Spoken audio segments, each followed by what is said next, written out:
is. All right, guys. Easy for that. Like usual. Yeah. So on the last time that we played, let's see what happened. We started in the middle of you guys about to fight the Fire Boy, Fire Daddy. You guys beat him real good, and Anne became the champion of fire, which increased his strength by 1. I know it's not much. Did it up your modifier at least? Yeah, so I went from 11 to 12. Okay. So I went from a +0 to a +1. Progress. I mean, yeah, that's like your saving throw, that's your athletics. It's a few things at least. You can shove someone for a little bit more now, maybe. Push someone off a mountain like they try to do to you. Maybe when you let somebody fall off a mountain, you can give them a push and they'll fall farther this time. Yeah. So after you guys all became champions of all these elements, you leveled up to level 8, and you guys said your safety word, your safe word, and you snapped back into the crick where all the elders were still standing around you, completely naked. Buttercup, I remember. I remember the next day. I know, I was at work. And he remembered the name of Robert's first pony. Buttercup, god damn it. Well, you guys, I bet. when you guys came back, the elders put their clothes back on, and you guys also got dressed again, and you waited a little bit while they made just like a big kind of jambalaya for you. It's just a big plate of food, which took a little bit while for it to make. While you guys waited for this food to get ready, Pi drew from the deck of many things. But before he did that, he took all of his magical items off, and he drew the card that got rid of all of his magical items. But he took them all off, so he was safe. And afterwards, Anne tried to get some children to draw from the deck of many things, but Robert put a stop to that real quick. Unfortunate. Just as the food was getting ready, some red robes came into the mist and into the crick. And the most famous red robe of all, besides the one that you guys can't seem to catch, is Diamond Dew. He told the crick people that he can be a cure for their crick rot if they only gave over to the power of Syrian. And while he was preaching this, Anne snuck up to him and was able to sneak a memory out of him, and he shot it into his mom. As his mom was experiencing this memory, you guys were talking about saying, fuck it, we're gonna fight him. Fuck it, we're gonna fight him right now. And when Anne's mom came to from experiencing this memory, she didn't seem like she had like a one-up on Diamond Dew, but she looked as though she was afraid and scared of the information that she just got. And that's where we left. So Anne, you're looking at your mom and she looks terrified. Mom, what'd you see? Honey, did you do that? Did you put that in my head? Yeah. Yeah, I stole it from Diamond Dude, the dude up there. Honey, you cannot do anything to that man. He is powerful and he is scary, and you cannot do it. We gotta have a little sit down. We gotta have a little sit down. Remember when you were going through puberty and we had that little sit down? We gotta have another one of those. Get your friends. Get your friends right now. All right, everybody to the closet. I'll get the bag, the burlap sack. I can't wait to ask her on a scale of 1 to 20 how scary and powerful he is. And if we are, let's say, an 8. An 8 out of 20? Yeah. That's a good way of putting it. Should we ask them to leave so the crick folk can have a family meeting to discuss their conversion? You know what? I'll ask them to leave. You guys just head into my stump. Head into the grandma tree. I'll be right in there. And she departs from you guys and walks over to Diamond Dew. And you see them kind of like they're talking to each other. They're not really like bickering. It kind of seems as though your mom is being super respectful to Diamond Dew. And Diamond Dew is like standing on top of the speaking stump, looking like in a position of authority, like, yes, I've won here. But Anne, your mom isn't the type of person to like, you know, lay down to people. Like, she stood up to these people once before. The fact that she is now kind of putting herself beneath them means that she found something out. She found something out about them. And it's enough to scare her into, like, subservienthood, you know? And as you guys are walking back into the grandma tree, Diamond Dew and the rest of his knights, they seem to pack up their supplies. Why don't you guys all give me a perception check? Oh, shit. I got it. Robert sees it. You got a 20. I got a nat 20. Nice. Good first Boys, roll. time for the Icewind Dale dice. Oh, you got the new ones. Nice. Empty everything out of here. I got a 14. White Fang got a 9. Nice. Got a 15. There I was looking at my modifier. Oh, never mind. Oh, shit. I had to change screens and it fucked everything. I got a dirty 10.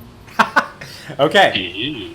So it's kind of nice that it's Robert and Ann. You guys made the DC. Yes. The knights that were surrounding Diamond Dew, they had a little pack with them, like a little burlap sack that they kind of threw on the ground as he was preaching. And it doesn't look anything like the timeout bag. It looks like a regular bag, not enough for that, you know, that Crick Elf could fit in. As they pick it back up, you kind of see a little bit, there are a ton of scrolls in this burlap sack. And when Diamond Dew healed that one Crick Elf, he didn't do it like as a spell slot. He used a scroll to do it. So you can, and I don't know if Anne can piece it together, but Anne did notice it. Probably Robert, because he got a higher one. Robert, you can piece it together that those scrolls weren't just random scrolls. They were a ton of scrolls of not lesser restoration, but higher restoration. Greater restoration. Greater restoration, yes. Steal those. I should steal those. Are any of them still usable? You imagine that they're all usable. I think it just comes down to we have somebody that can cast the spells effectively. So whoever's got the best, like, was it Arcana check or something, or is it just the ability to cast a spell in general? I think it's like I can't remember how it works. a DC 10 plus the spell level. Arcana check. I think that's what it is. Yeah. So I have to double check because I know lesser restoration and I know I could cast it too once we get strong enough. Yeah, I can cast lesser too. Yeah, I was going to say, I think I get greater in like a level. Oh, nice. Yeah, so I mean, Well, you guys are all capable, but you could also just roll to see if it works. But it looks like he's packing this burlap sack up. He's pulled on a drawstring to tighten it up, and he's thrown it over his back, and like it looks like the red robes are leaving the crick. We did it! Rad. We got rid of the red robes. Falcon, are those the dressed all over? All dressed. All dressed. All dressed? Nice. Those are nice. And as you see them leave, you see that Diamond Dew, he just looks over his shoulder back at you guys as you're entering the stump, and he just gives you like the slyest smile, like, I got you. And I'm just back there like, I channeled divinity, a giant metal cock in my hand, and just like make it as like a middle finger. He looks at it like, oh, so crude, oh, disgusting. And you don't see them leave the crick, but you see them because it's all misty. They're definitely heading back the opposite way. It seems like they feel pretty comfortable entering the crick since they have all these scrolls that can just get rid of the crick rot that is afflicting everyone else.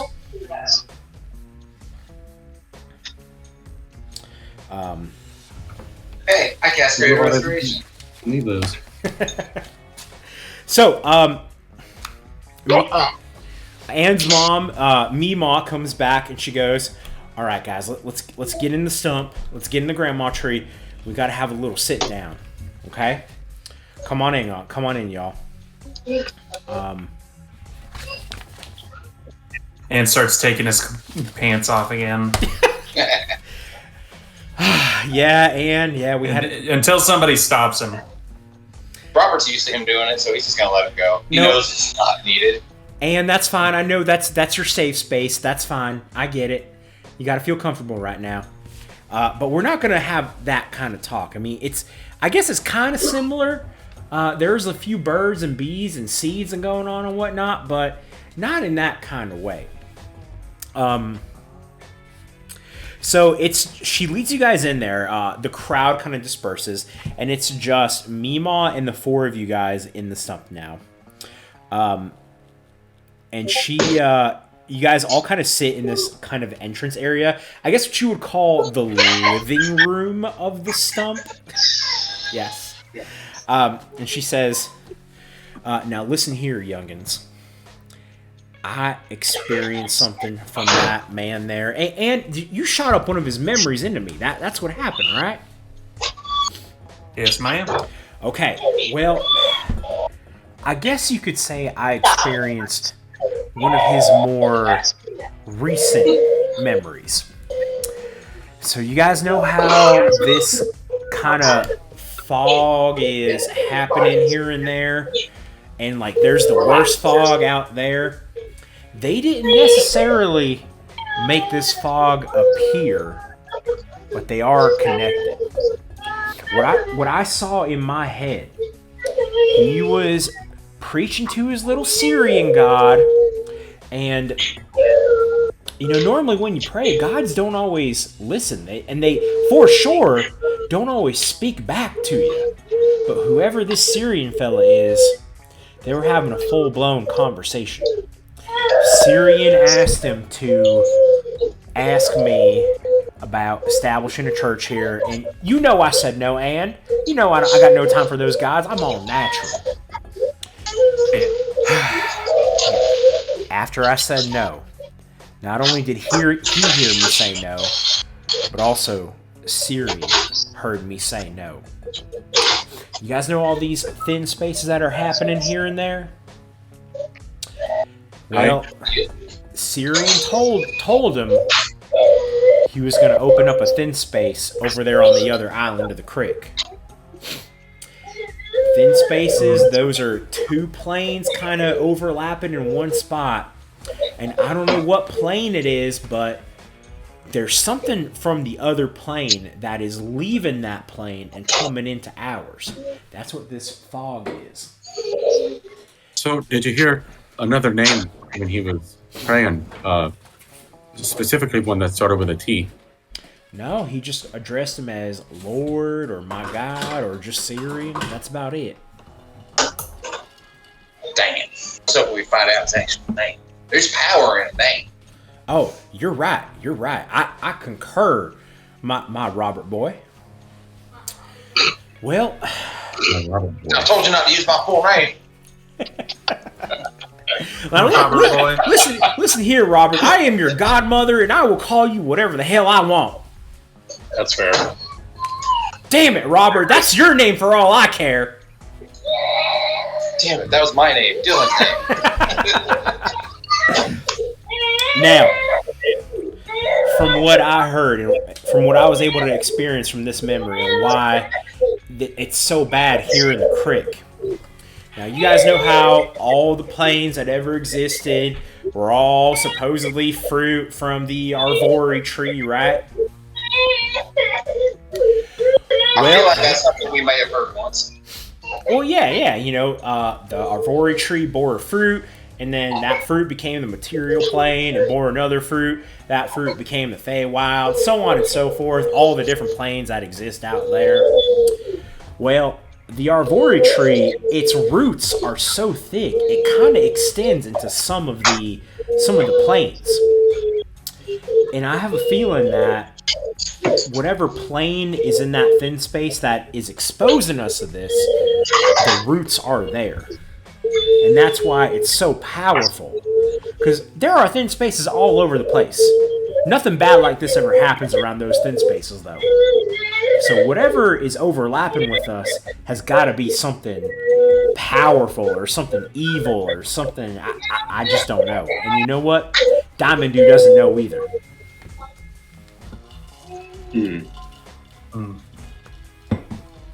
All right. Well, I mean, if you don't know, you don't know. But boys, godhood is not something that comes by easy. Faith, everyone's got a little bit of faith in something. That boy Diamond Dude, he's got so much faith in Syrian. He actually has the power of whoever the hell this Syrian fella is. I mean, that kind of tracks. I mean, God's relative strength is based on His believers. How strong faith among the people that God is. And on a quick side note, like, and you said it's weird that it's God talk back. In our experience, this happens. Oh yeah, We had conversations with multiple gods. Yeah, I mean, I see your symbol there. You're a priest of Moradin, right? Hey, I mean, you're a cleric. I know how you get your powers. Robert, I mean, I don't know what the hell you believe in, but there's a lot of fucking ravens around here all of a sudden. I'm gonna put on my hood. Just seeing for aesthetics. You know, why do you look so different, too? I mean, your hair's turned a little white. Your eyes are all red. It's kind of weird. I thought we established his hair went black. Black. That's what it is. Yeah, and you leveled up. You leveled up again, so now you look a little bit more Raven Queen-esque again. does your hood have a little peak at the end of it, like how Altair's hood looks like a little eagle peak? Oh yeah, of course it does. Nice. And Robert, where the hell is your Don't bring shadow? up his looks. You know, I lost it and I don't know how to find it. Wait, no, it's the opposite. I always have a shadow. Because even in darkness, I have In the That's- Underdark, you That's have what it shadow. is. Yeah, you didn't lose it. You just always had a shadow. Why is your shadow so much darker than everyone else's? And why does it have glowing red eyes? I can't figure out why it only has one arm. I got a new one. Shit. I mean, You need guys, to devote your arm to Raquel. That's fair.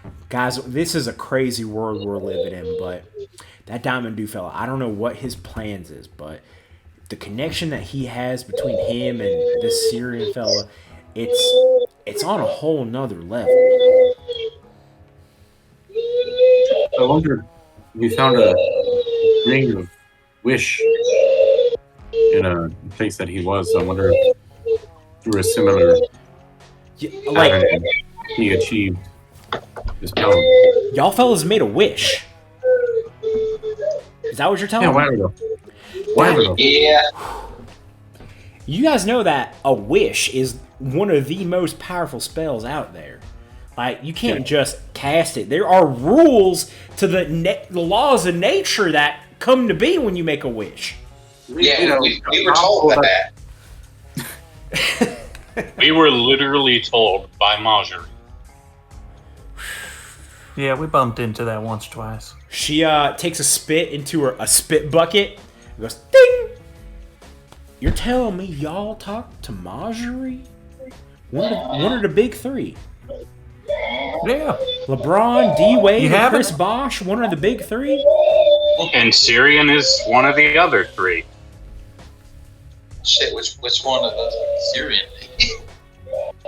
Now, I guess it depends on whether or not you like LeBron. Now that's curious that y'all are telling me that. Because of the big three, Marjorie was kind of in the middle. She's, the goddess of balance. Then there was Lathander, the god of good. And then there's another fellow. We lost his name. But he was the god of all that's bad and icky in the world. So is Syrian the good one or the bad one? Bad. He's the bad one. Bad. Are you And we sure? know his real name begins with T. He was imprisoned in the World Tree. Well, Lathander doesn't And he's start with breaking T. out. Oh. Not in any language. You know what? I can't piece it all together. But if he's in the world tree, the roots of the world tree are in this thin space that's happening right now, and it's real bad, because thin spaces aren't normally this bad. I think I know what's going on. I think over in the other island, wherever this thin space is, it leads to one of the roots. And maybe this root is now corrupted by Syrian, I guess. And maybe that's what's causing all this crick rot. Huh. Hold on, Robert's got an idea. I need to roll to see if he can actually put it together. Nope. No. No. I just did a flat roll, and I figured if it was 15 or above, Robert can more or less piece together a theory here, as opposed to me just giving you the bits and pieces I had until you just said what you said. All right. So if this here thin space has another root in there, isn't that what the Oromikos kind of was? Like, wasn't it a plant that grew off a root of the world tree? Oromikos, I have heard of it. Oromikos, they say it's just like the first kind of plant that ever existed. And wouldn't the world tree be the first plant? I mean, I guess outside of the world tree, there is a connection there. The world tree and then Oromikos, one then the other. And it's a map. I've got more to it, but Robert didn't roll or didn't get high enough to figure it out. I think I see what you're getting at. And yeah, they're definitely connected. The Oromikos, it's a magical mossy type thing. Yeah, they're definitely connected somehow. I was able to get one thing. Of all the roots of the world tree, there's only 8 out there. There's one that corresponds to every school of magic, enchantment, conjuration. I'm not good with those big fancy words. Illusion. I know we got conjugation, we got consummation, we got conflagration. Yeah, all the schools of magic. Constipation. Language terms, Constipation. And What tarnation? I guess that means there's only 8 roots out there. So that's something that we can rule out. There's only 8 roots, and we don't know what planes they're connected to. We know it's all different planes. But one thing that... One thing Diamond Dew kept saying, he kept saying the grove. And I think is the area that these roots kind of break into in all these different planes. He kept calling them a grove. A blighted grove? Not his words exactly, but... I mean, blight is a terrible plant spell. If these plants, these groves, are afflicted by some kind of evil... I guess you could say that it's a blighted grove. Would the roots weaken the connection between the planes if they were there? I think so. I think that's what's causing all these thin spaces to appear. So, odds are there's one in Shadowfell. That's a big plane. Lots going on there in Shadowfell. And there was that chaos in space we went into. Which one? The one on the also boat. went into the fire. Like, Yes. I don't think the plane of fire was a thin space. That was someone. Now Was that a thin space? the thin Well, that was a side. I don't think that would count. thin spaces Yeah, the thin spaces don't happen where the roots are. Thin spaces are connected to all the different planes, but they're definitely more powerful where these roots from the tree, the Arboreal tree, are connected at. Guys, I think I know what school the root that was tied to the Oromikos is. I think it's Restoration. Because, That's fair. That would make sense. we were able to use it to heal. Mm-hmm. Which means this here, and I had to roll. Robert got a 19 on this idea chat. Nice.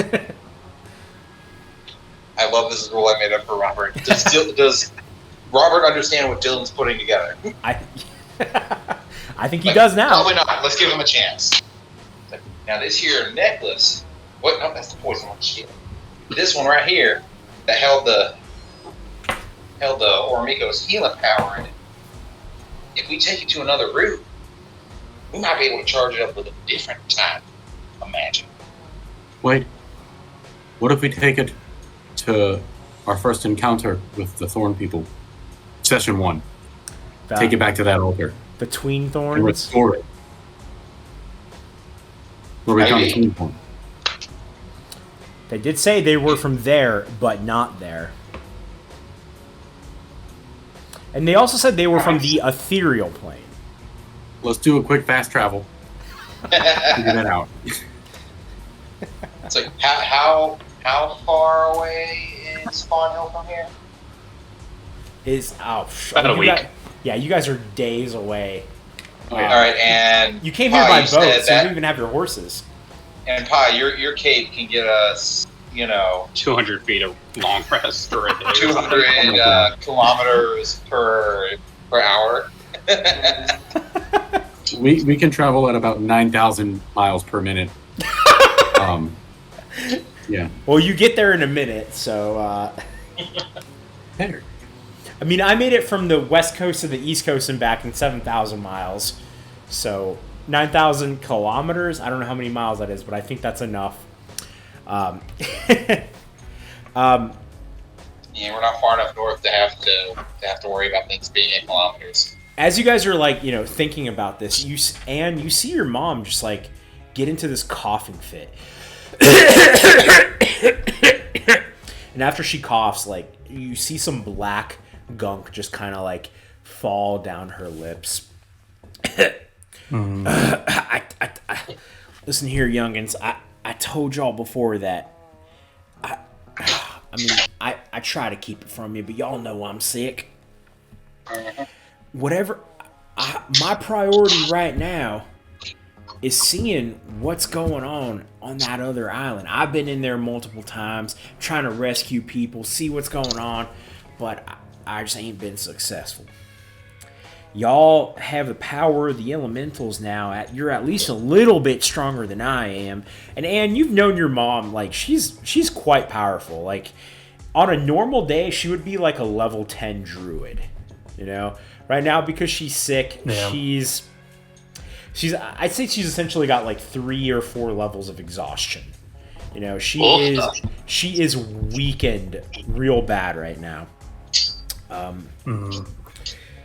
As she's coughing, she pushes her cloak to the side, and you see that she is covered in these black scabs all over her chest, shoulder, and neck. And this is happening to everybody right now. It don't matter how strong you are, everybody's gonna get it eventually. I'm surprised y'all ain't got it yet. Why don't you guys all give me a wisdom saving throw?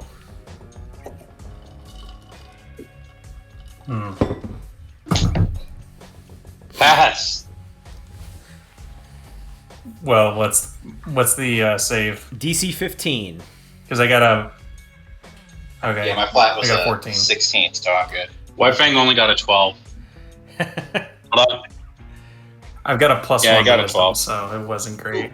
Idea check. With my plus Never 7, gets it. I got an 8. Oh, well, Pi. no! Pi, Natural 1, bro. Here is the Crit thing, fail. Pi. Because you are technically a construct, you're immune. I am. So, Anne passed, I believe. Robert passed. White Fang, I think, failed. White Fang failed. And Xardaar passed. Oh. So Anne, okay, this is good because Anne has been in the crick a little bit longer than the rest of you. And you start to notice, you see all these scabs on your mom, and then you kind of touch your hand to your body to see if it's in the same places. You reach into your shirt, and you notice that on your chest and kind of shoulder area here, there are some black scabs that have started to appear. Also, I'm not wearing a shirt, so Then you just everyone can see this. You're just nude. You're just nude then. Well, I'm still wearing like underwear and skivvies, but Gotcha. Do we all see that? And more importantly, did we see the scabs before Anne noticed them? potentially. I guess this would be in response to seeing Anne's mom's cloak float open, and then you go, whoa, Anne's been here before us. Why don't you all give me a perception check, except for Anne?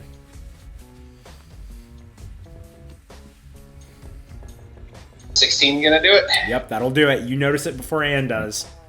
Does a 22 do it? That does it. Could I That was two 20s in a row for Xardaar. Nice.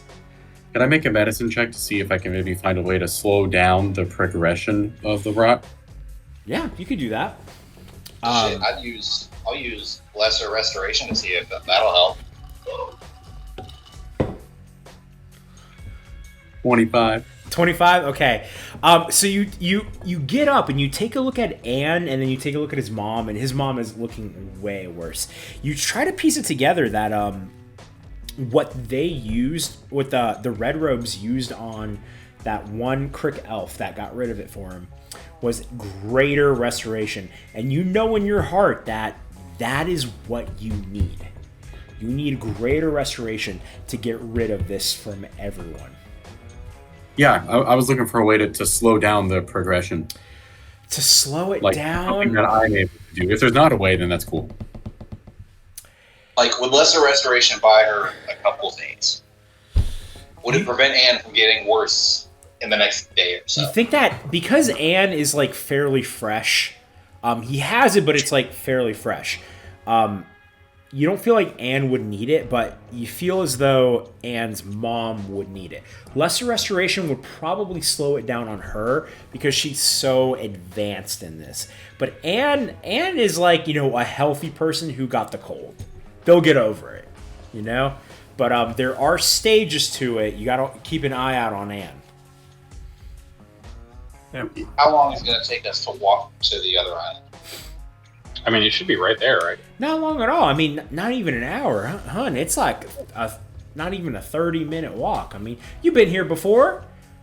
I know it's been a while. It's all foggy now. I can't see it. And I'm worried if we got any of our expended uses back from items and whatnot, since we went into that. Well, we leveled up. Yeah, I said you guys did get like a long rest. Yeah. Okay, fair enough. Items are different. What about items, though? I guess anything that says once per day, no. Okay. And like, since you were in like a different mental plane, that counted as a different day. But now that you're back in like the physical plane, if you already use an item that said once per day, then no. Or once per long rest or something, no. All right. Well, I don't think we'll be gone that long. Can I use my herbalism kits, which I have proficiency with, and the help of the local level 10 druid to figure out if there are any herbs or tinctures that could at least ease the suffering? Listen here, hun.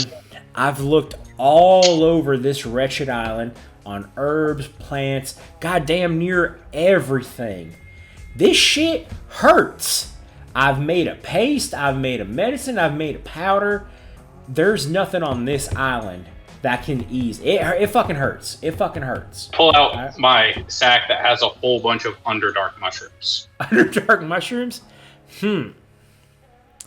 Well, you know what? I have not seen any of those. That might be worth a shot.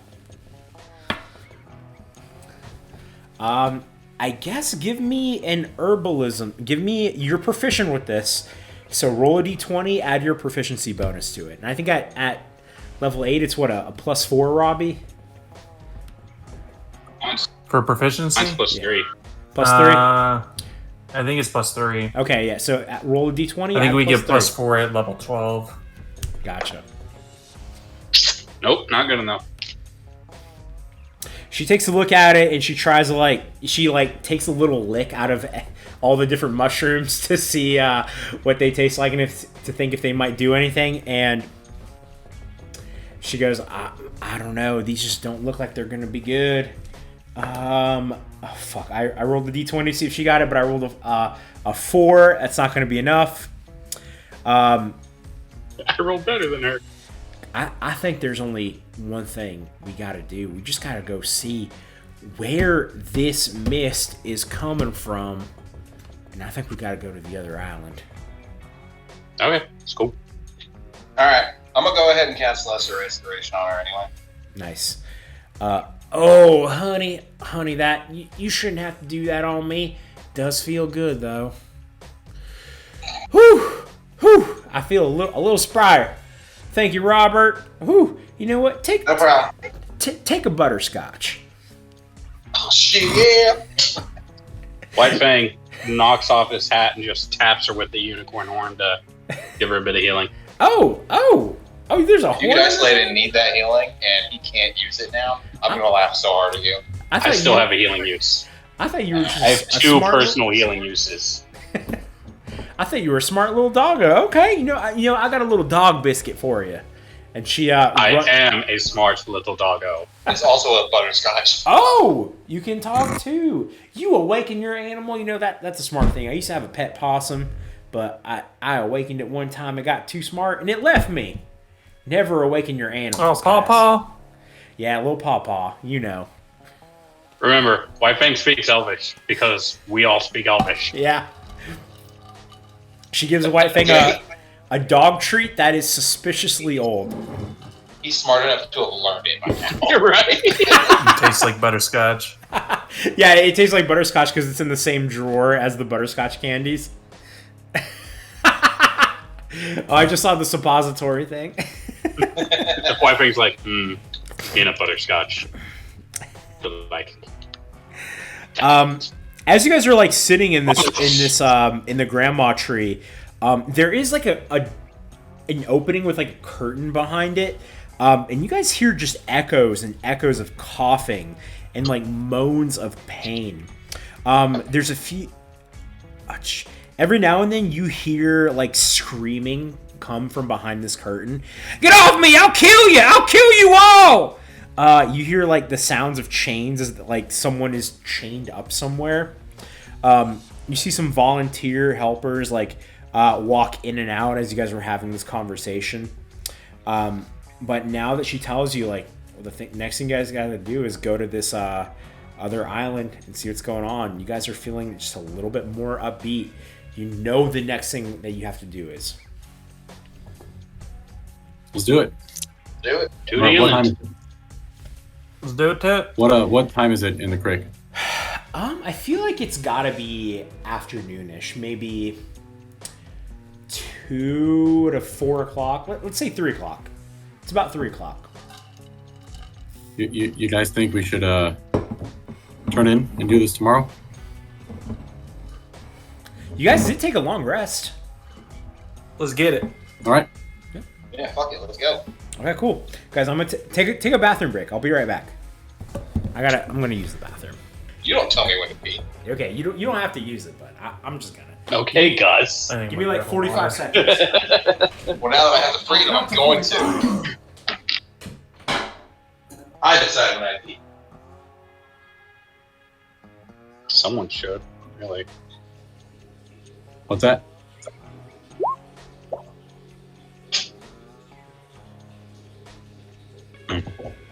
BRB. Everybody's leaving. Why? I haven't done this in a while, so...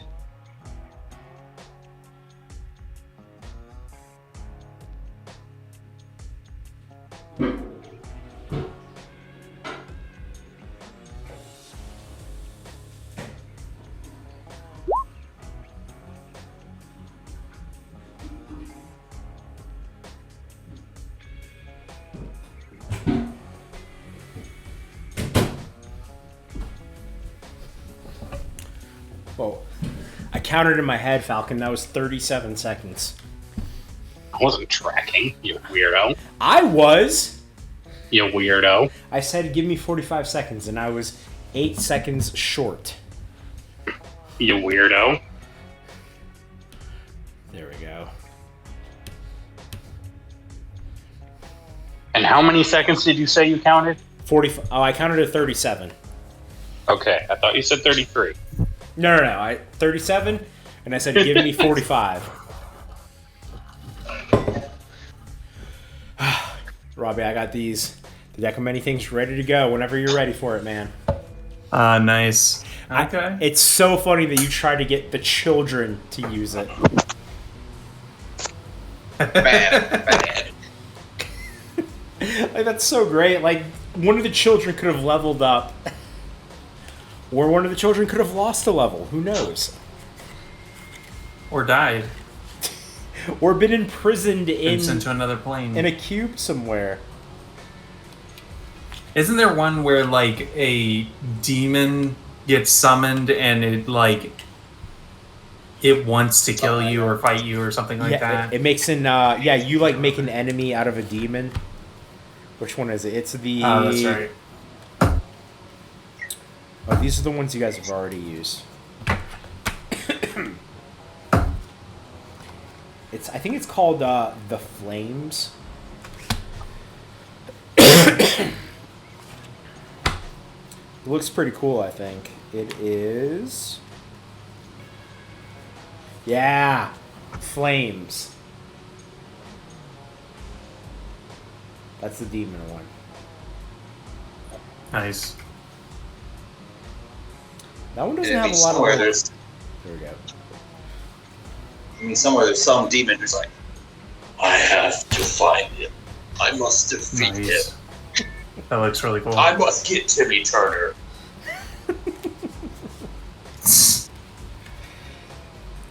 You guys remember Danny Phantom? Yes. Yes, I remember rewatching it like a few years back. Dude, I remember you rewatching Static Shock. Like, Yep. I went through a rewatch phase on a lot of things. I get it, man. I have two small Static shows. Shock was one of the better ones, though. I did enjoy that one a lot.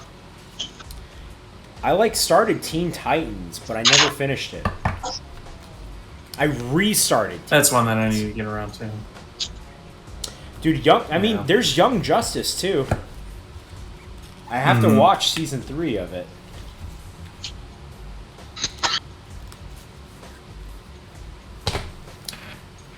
Check this out. So, I installed this mod on the server that I'm running for Minecraft, where it shows a map of the world, and like the people that are in it. So no one's on there right now, but if I were to get on, I could see myself on the screen. Pretty cool. I've never played Minecraft. You've never played it? You're missing out. I played like the phone app. That was it. The phone app? Missing out. Curtis, if it weren't for I feel like- Minecraft, I don't know if me and Robbie would have ever been roommates. Yeah, that's actually like we started playing Xbox 360 Minecraft together. Me, Vinny, and Mark, and we were on one night, and Vinny just goes, "Yeah, we're looking to move, and we need another roommate. You want to do it?" And I was like, "Fuck it, yeah." That's awesome. Which was like incredible that you said yes, because I remember helping you move from your parents' house. You had like the entire second floor, dude. That was so sweet. Yeah, it was cool, but my dad was just I was ready to be out of that house. It was so the 7-minute showers. Is that what it was? that was for Nicole. It was just a lot of like little bullshit and little things that were just building up. Like if he came home and there was even a single pile of dog shit in the backyard, I'd get scolded for like 30 minutes because it kills the grass. And it's like, okay, I'm Did your doing dog, homework. was it an outside dog? Yeah. Oh, they had, so you're just supposed to go out and they had check. nothing. That's Yep. As soon as I get home, I'm supposed to go out and check. So it was like little things like that where it was just like not. I was tired and ready to just be on my own for a bit. Well, I'm glad that happened, I guess. Yeah. All right. So let's hop back into it, guys. All right, so you and Mima, you guys head into the west side of the crick. When you guys Not get Mima, there... Mima. Who? Not Mima, Mima. I pointed at. Weema, yes. When you guys get there, you see that the old folk and dozens of the crick elves are there waiting for you. It's like they're preparing like a send-off for you guys. Even the super sick ones are there, and they're on crutches, and you see like these elves that are just covered in black scabs, and they're just like preparing for you guys to go relieve them of this. All the ones that are like all the worst ones, I give them all Moradin amulets, and I tell them, pray to Moradin to give us strength to save you. Hey, Cooter! Tell the elves to pray to a dwarven god. You give it to one of the elves, and they're like, "Hey, Cooter, you know who this Morton fella is?" And they're like, "Yeah, that's one of the dwarf guys. He's pretty cool, though." And they think about it. Let's see. Hey, I mean, do they want to get better? Yeah, of course I want to get better. You're the second person bringing God to help them. All right. No. I'm not bringing God to help them. I'm asking them to get God to help me to help them. There you go. I'm the middleman. You're We're all the Y'all the gotta middleman in find this Jesus scenario. yourself. I'm just telling you where to go look. It's just religion with extra steps. I mean, yeah. That's great. Let's see. You hear them begin clapping for you. Yeah, you can do it. You guys are going to cure the rot. Mima looks at you and says, "Listen, guys, you youngins are the only hope that we got right now. I mean, and I see a little bit of scab on you, but the rest of you guys are looking pretty fine. You guys are champions of the elements right now. And don't take this the wrong way, but we're putting all our eggs in one basket, and you guys are the basket, and we're all the eggs. We just got a lot of faith in you." Guys, quick huddle real quick. Y'all remember last time we had to do something like this, but we was the only hope for folks? That didn't end up going well for them after we left. I'm just saying. Yeah. Well, there's a whole city here to help now. That just means more people. We're only helping them right now. The city can help them after we leave. It'll be fine. Let's go help them. Yeah, you guys are going All to right. invest in some social programs. I'm sufficiently motivated. Break.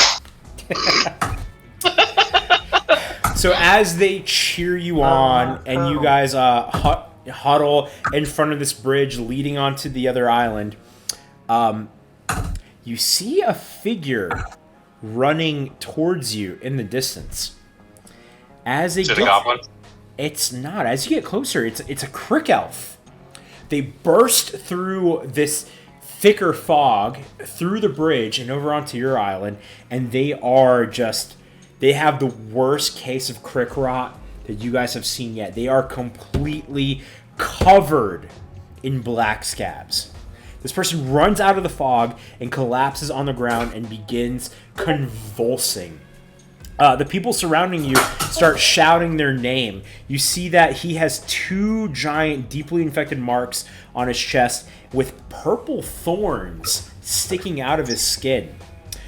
This huge commotion starts as Mima says, "Y'all, we gotta stand back! Stand back! I said stand back!" She immediately starts casting healing spells on him, but his rot is so advanced that he can't be properly cured right now. His mouth is foaming and he's muttering to himself, "My 2 best rattlers! My 2 best rattlers! My 2 best rattlers!" You see that as Mima is trying to heal him, his body is just expanding and getting bigger and bigger. You see that there's fungus forming inside of his body. She tries to cast a restoration spell on him, but it's too late now. He's continuing to expand, like his body's getting bigger. What do you do? Pull Mima away and tell everyone to back the fuck up. And then I put a wall of... No, I don't do that. If he didn't pull Mima away, I was going to push Pi over there between Mima and the guy that was about to explode. Or that. I'll do that. I'll Steve All right, Rogers go lay him. on the guy. Yeah, I'll Steve Rogers him. I'm just going to... Okay. So Pi jumps on top of him. Okay. I'll grab Body Mima slamming, for and then he explodes due to that. Okay. And I it's got a like, shield, but like on the area above them, so it's more or less just like trying to hold back anything from that. Okay. So Pi, that was a good move because you get a feeling that you're kind of immune to all this. Pi jumps on top of him as he's expanding. Pi's body is only so big. There's still like an arm and a leg that is like outside of Pi's body that explode. And he. I was gonna say, and I could use some help with that wind of yours. Maybe you could like blow it away from the people if it explodes. Oh, okay. Yeah, I was gonna do shield, but yeah, I can do gust of wind instead. Because I can lock myself down. Even better. Hell yeah. And Okay. as he's about to explode, Anne casts Gust, I'm assuming, and like away from everyone. And his body explodes in a cascade of gray gunk and purple spores. With this, normally everyone that was around him was going to need to give me a con saving throw. But because Pi covered him up and Anne used Gust to blow this explosion away, you guys are safe. I'm not going to make you guys make this con save. Nice. Nor anyone else. And he explodes. Well, he did. Does Pi have to make a save for like bludgeoning damage or whatever? No, because this was like It's a Constitution save to see if you're still gonna want dinner later. A DC 1.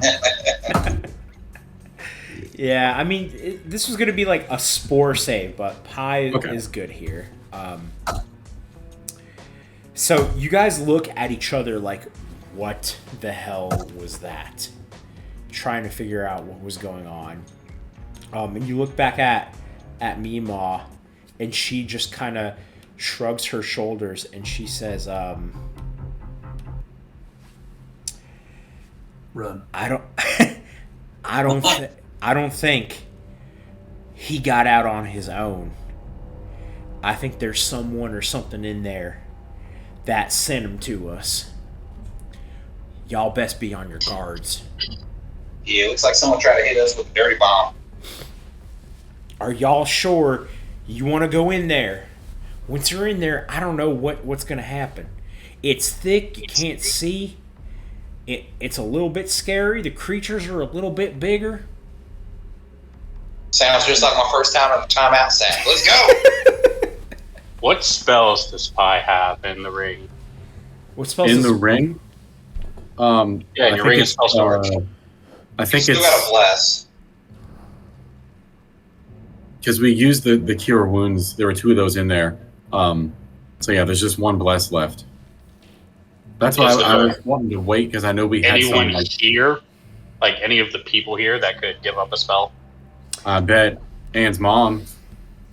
She's been casting healing spells on all the people that have been sick. She's essentially out of spell slots. Could we, Is there could we anyone grab that's not a Simon healer? before they leave town, and he can put some spells in there? There's not really anyone in town that is like a spellcaster, and if they were, they're just way too infected and sick right now to be able to like cast a spell and help you guys. Like See, that's Mima part of why is I was the asking. I healthiest doubt person Diamond there. to help us. He's That's part of why I gone. was asking how long it would take us to get there. Because if we're going to be walking for an hour, I'd get my pack slots back. I mean, Okay.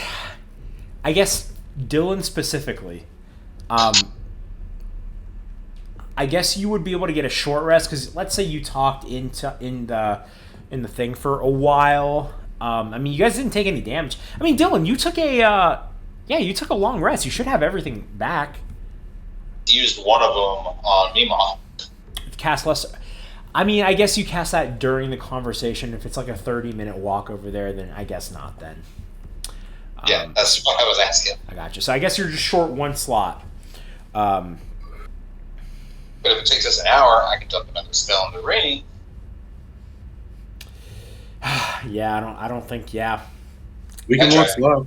I don't think it was an hour then. What'd you say, Pi?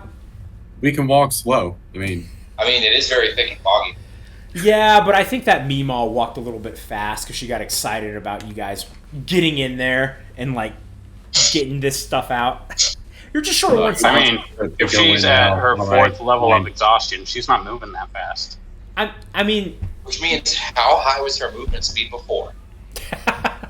Yeah, she turned She into was a hawk. Coach Ricketts level movement speed, or not Coach Ricketts, Coach Renfro. Coach Renfro. Oh my god, you guys wouldn't know that, but yeah, dude's incredible. His son is now playing in the NFL. Let's see. All right, Meemaw gives you guys all a hug and a kiss, and she sends you guys off on your way. You guys are ready to enter the fog. Let's get foggy.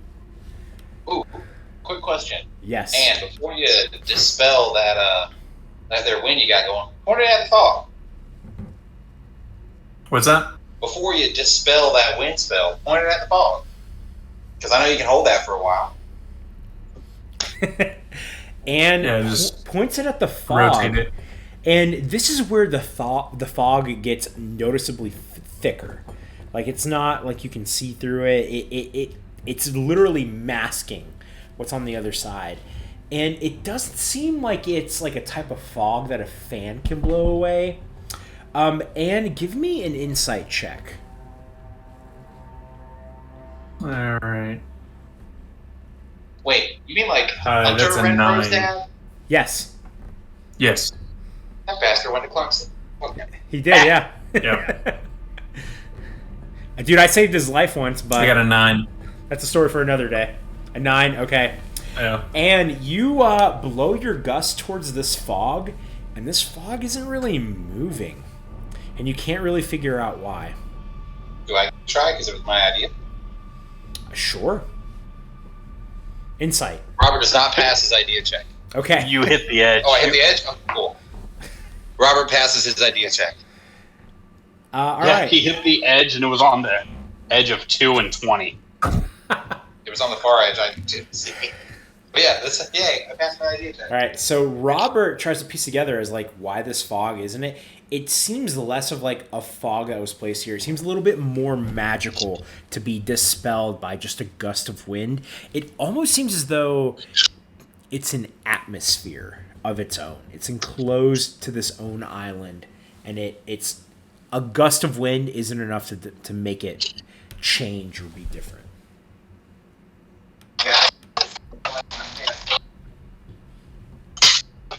Wait, what'd you say? I think it's kind of like when I cast darkness, like it just affects this here area. Yeah. And you can't dispel it without stronger magic.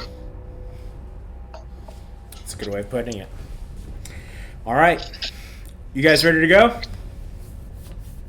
Sure. Into the fog Let's we get go. foggy. Let's go. Let's get it. Should I cast Pass Without Trace? Hey, not a bad idea. That lasts for a while, right? Up to you. Up to an hour. Take us out. I think Plus that's 10 to that's a stealth. good idea. I mean, it's pretty thick in there, but it's up to you. I mean, you've got a robot and a paladin wearing plate armor. We're probably kind of loud. Yeah. I could Can't use be a tracked except by magical means. I could use a plus 10 because I normally get disadvantage on stealth and plus Mhm. 0. And we also don't leave marks that we're moving. I love that spell. It's the tits. Oh, yeah. So yeah, You plus can- 10 for everybody. Excellent. Okay. Your modifier now, Robbie.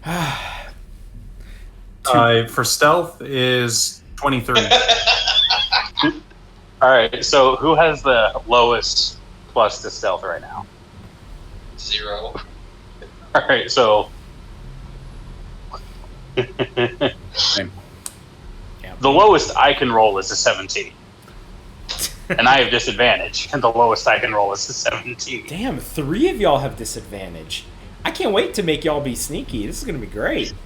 That's what I have stealth for that. Next, Yeah, that's what we have Xardaar for. shit, dude. Next arc is gonna be either Anne's time to shine or y'all's time to fuck up. Why not both? Like, first off, Robert finds ways to fuck up every arc. and shine at the same time. That's kind of his thing. He is a man of, let's just say, extremes. It's either going very well for him or very poor. He likes to do it at the same time. It's a good way of Robert is putting the it. kind of guy who would successfully polish a turd. I mean, that's what timeout tech is Forget for. what it was. All right. So, you guys enter the fog. As you guys enter the fog and you start walking, in a blink, it feels like you guys have been traveling for hours. You're suddenly somewhere completely different. You look behind you and the Crick Elves are no longer there. You look to your left and you look to your right, and your allies are no longer with you. Oh shit! And we can't track each other. Let's see. Yeah, you guys are all now separated in the fog. Hold on. There's a You said mist. it feels like hours. Do I have my spell slot back? I mean, you didn't take a short rest. You were walking. All right. It feels like it, but you weren't resting for it. Alright, so as soon as I realize that I'm not near anyone, I use the mental connection to see if I'm close to Robert or Ann. You don't feel anything. Alright, amulet of location. Where is White Fang? I'll say Whitefang stays with you. You guys are. You have the little necklace like next to you guys. I'll say you and Whitefang are together. Alright, Stone of Far Speech. Where is Pi? The Stone of Far Speech. It's just.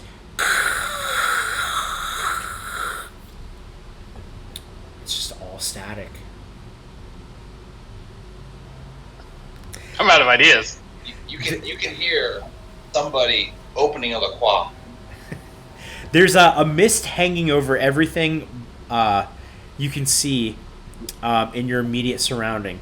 The fog looks incredibly thick when you look to the east where you came from. You can't see through this fog at all.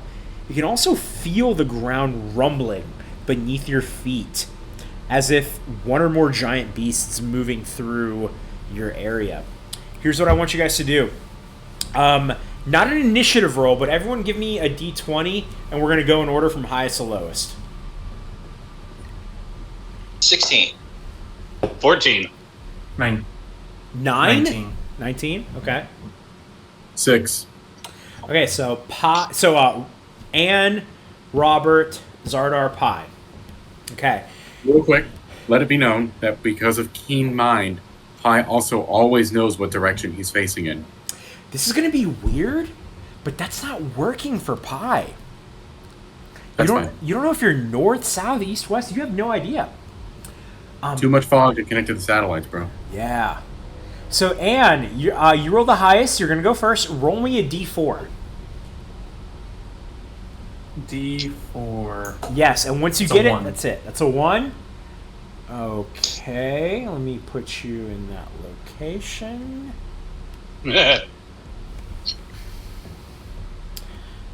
Okay, next up was Robert. Robert, roll me a d4. If you roll a 1, re-roll. Ah, damn it, I had a 1. 1. 4. Okay, at least I got some ones out on that. So, wait, you said 4? Yeah, 4. Okay, 4. All right. Next up was Xardaar, I believe. Xardaar, roll me a d4 if you roll a 1 or 4. Re-roll. 3. 3. Pi, roll till you get a 2. All right. And so, Pi, that puts you at 4. No, I'm at 4. I'm sorry, no, that puts you at 2. Puts you at 2. I just rolled a 4, but that's fine. Okay, just by process of elimination.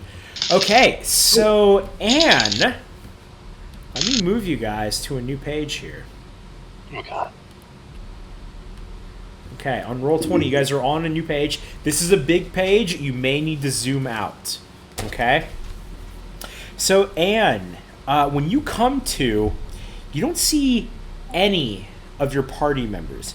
You see black and purple moss covering what is otherwise a familiar-looking neighborhood to you. You take a look around and you see many of the stump homes are covered in this just thick, gross-looking purple fungus-looking thing. One of them is completely covered in this purple fungus, and you see shadows are moving within it. Within the purple fungus? Yes. I'm sorry. In one of the stumps that is covered, you see that there's fungus. There's something moving within it. Oh, okay. So I guess you're right here on the bottom sneak left. Up to it. So you walk up to this house here in the on the top right of where you're at. Yep. Okay. So I'm gonna sneak over to it and try and peek in.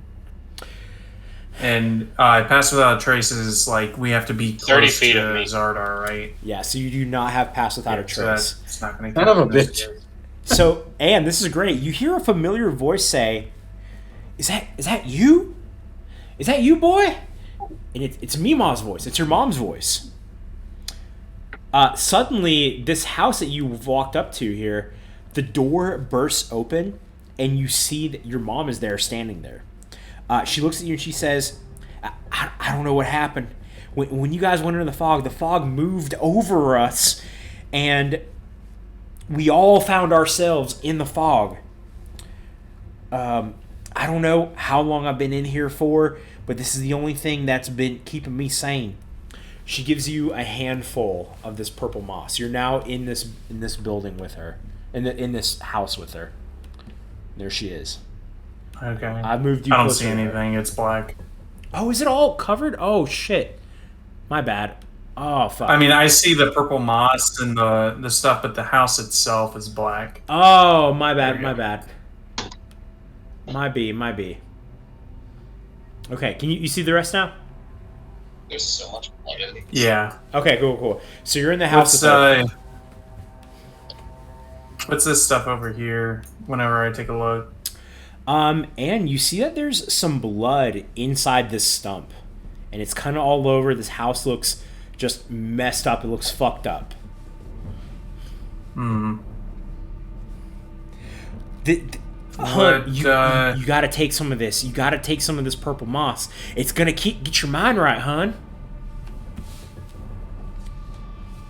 No, I've seen enough of this stuff as far as the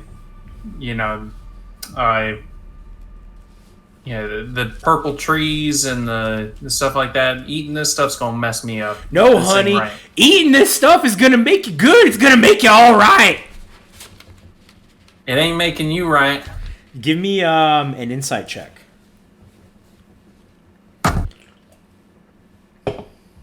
All right, that's an 18.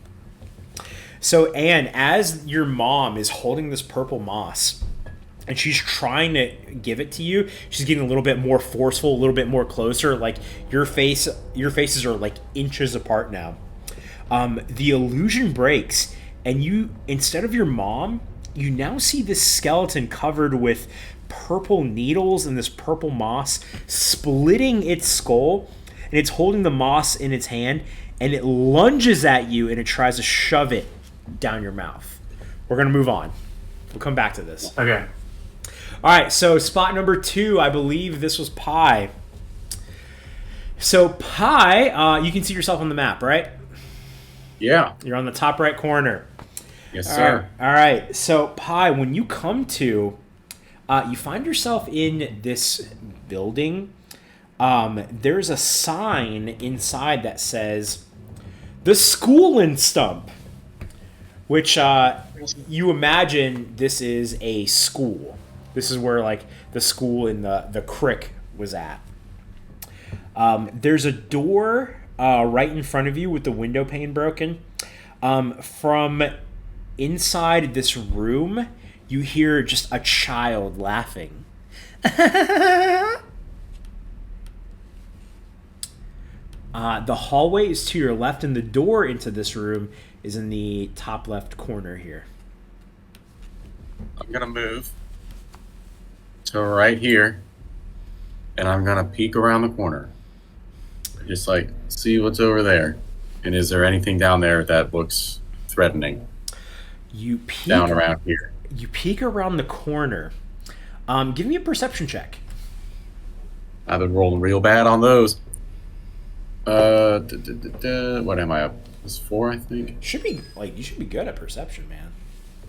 Yeah, I mean, Pie's good at some things, not at others. Perception, yeah, +4. Okay. Hey, nat 20. Nice. Okay, you see that there is some blood right outside of the door that is leading into this room. Cool. Does it look like normal blood? Yes. I'll make a medicine check if I need to. No, I mean, yeah, it looks like normal blood. Yeah, nothing crazy.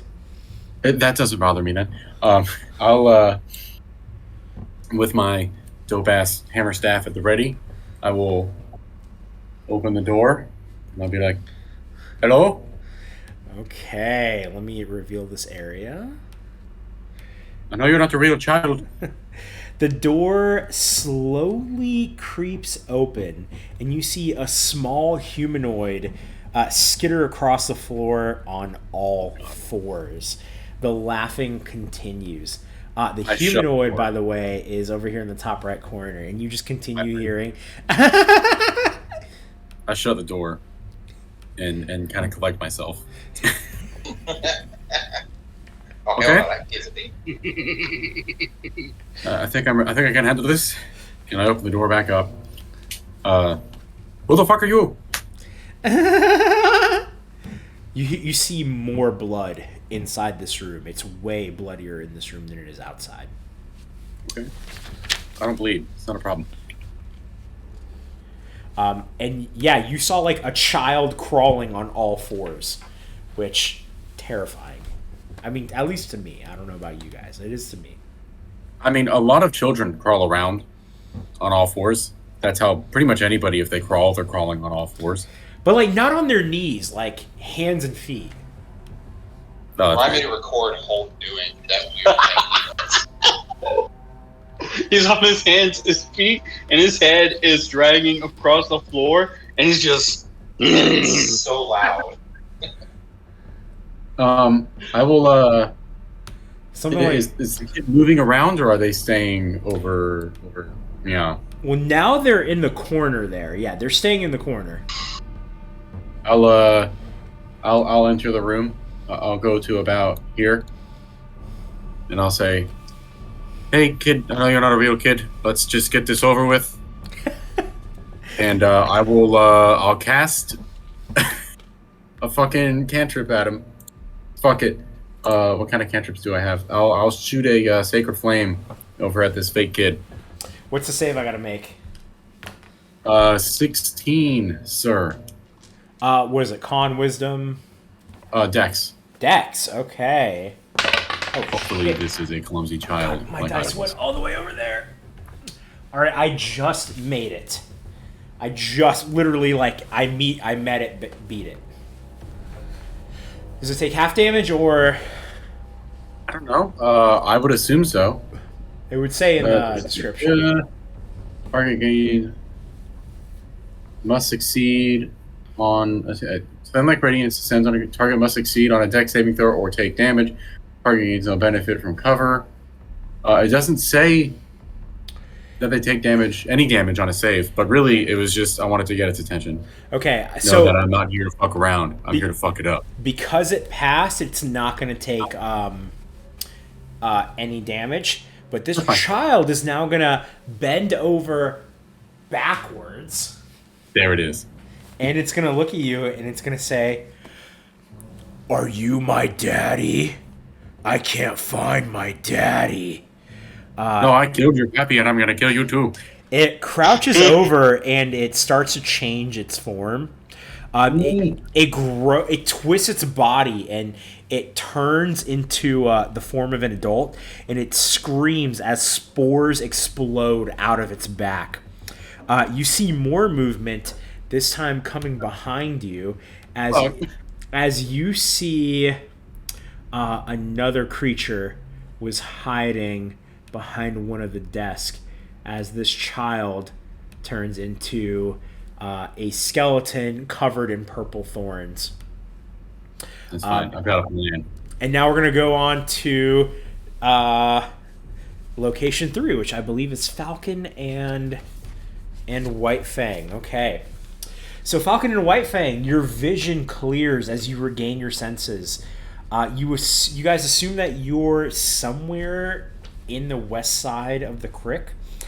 You're standing in an alley between two stumps. You hear moaning coming from one of the paths on the other side of the alley. And you hear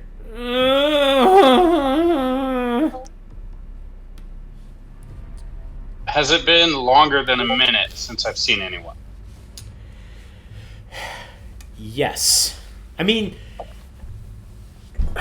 it's just kind of tough because, like, yes, it has been longer than a minute, but it's kind of felt like you've been. Yes, Curtis, but it has been longer than a minute since you've seen someone, but it's felt like you've been walking for hours. Like, whoa, what the hell happened? Why do I feel like I've been walking for hours? All right, so I'm going to pull out a torch and light it because I've given up on being stealthy. Okay.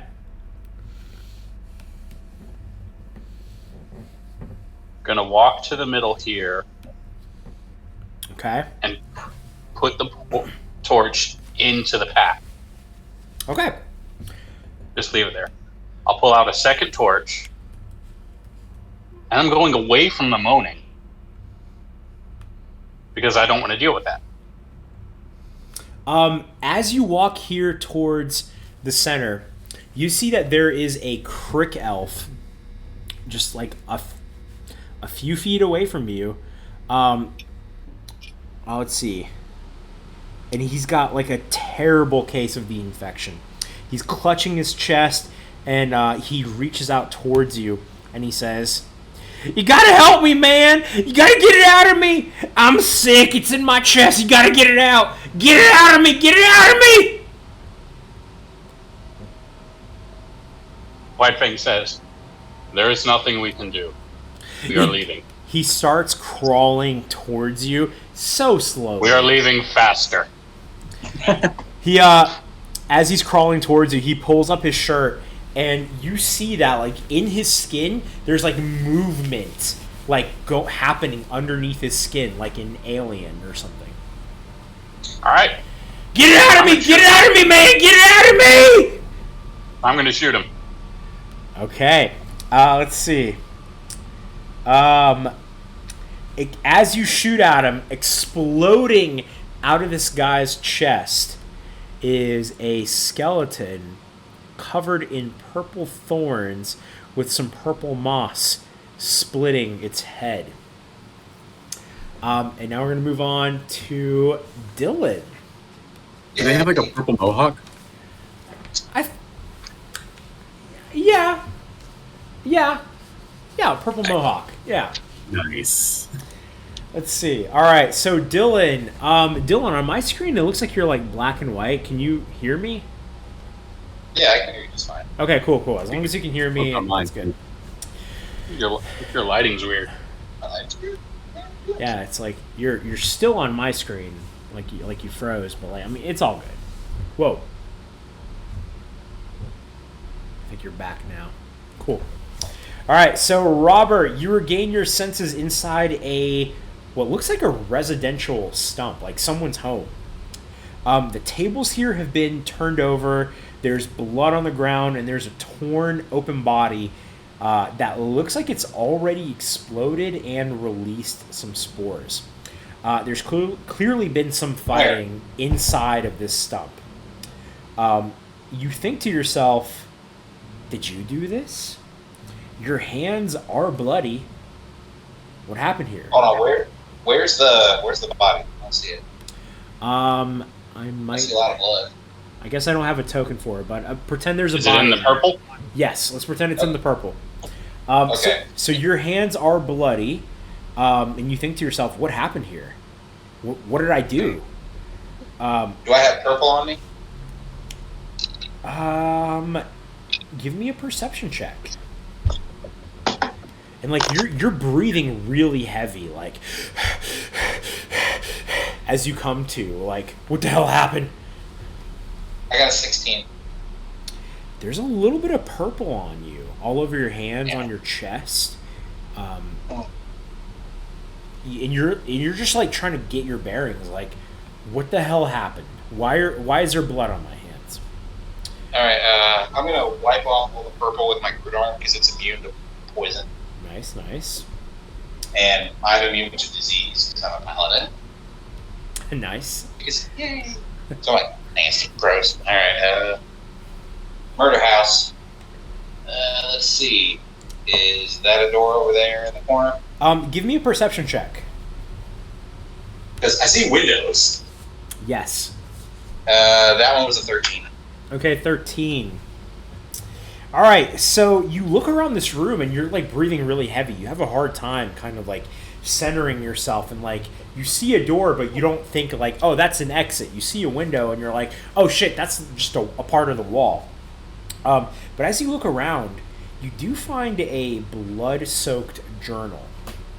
What do you do? All right. Let's see. I draw Frostbrand. I approach the journal and flip it open with my brute arm. Okay. You open up this journal and the pages are just soaked in red. It reads, Day 3 in the damn fog. I can't find a way out. Even walking back the way we came. I had the rot before I entered this thicker part of the fog, but I think it's spreading even faster now. My whole damn face is scabby. All this damn moss is pretty tricky too. Even sleeping ain't an escape. I keep telling myself the dreams ain't real, but I can't tell when I'm awake or when I'm asleep anymore. And as you finish reading that, you notice a shadow appearing over the window. You hear a raspy breathing just outside the glass pane. I'm going to prepare an action based on where this goes. You're going to prepare an action? Okay. You hear it thud slowly towards the door, and what sounds like something dragging a sharp claw against the side of the stump. And then suddenly, it's just quiet.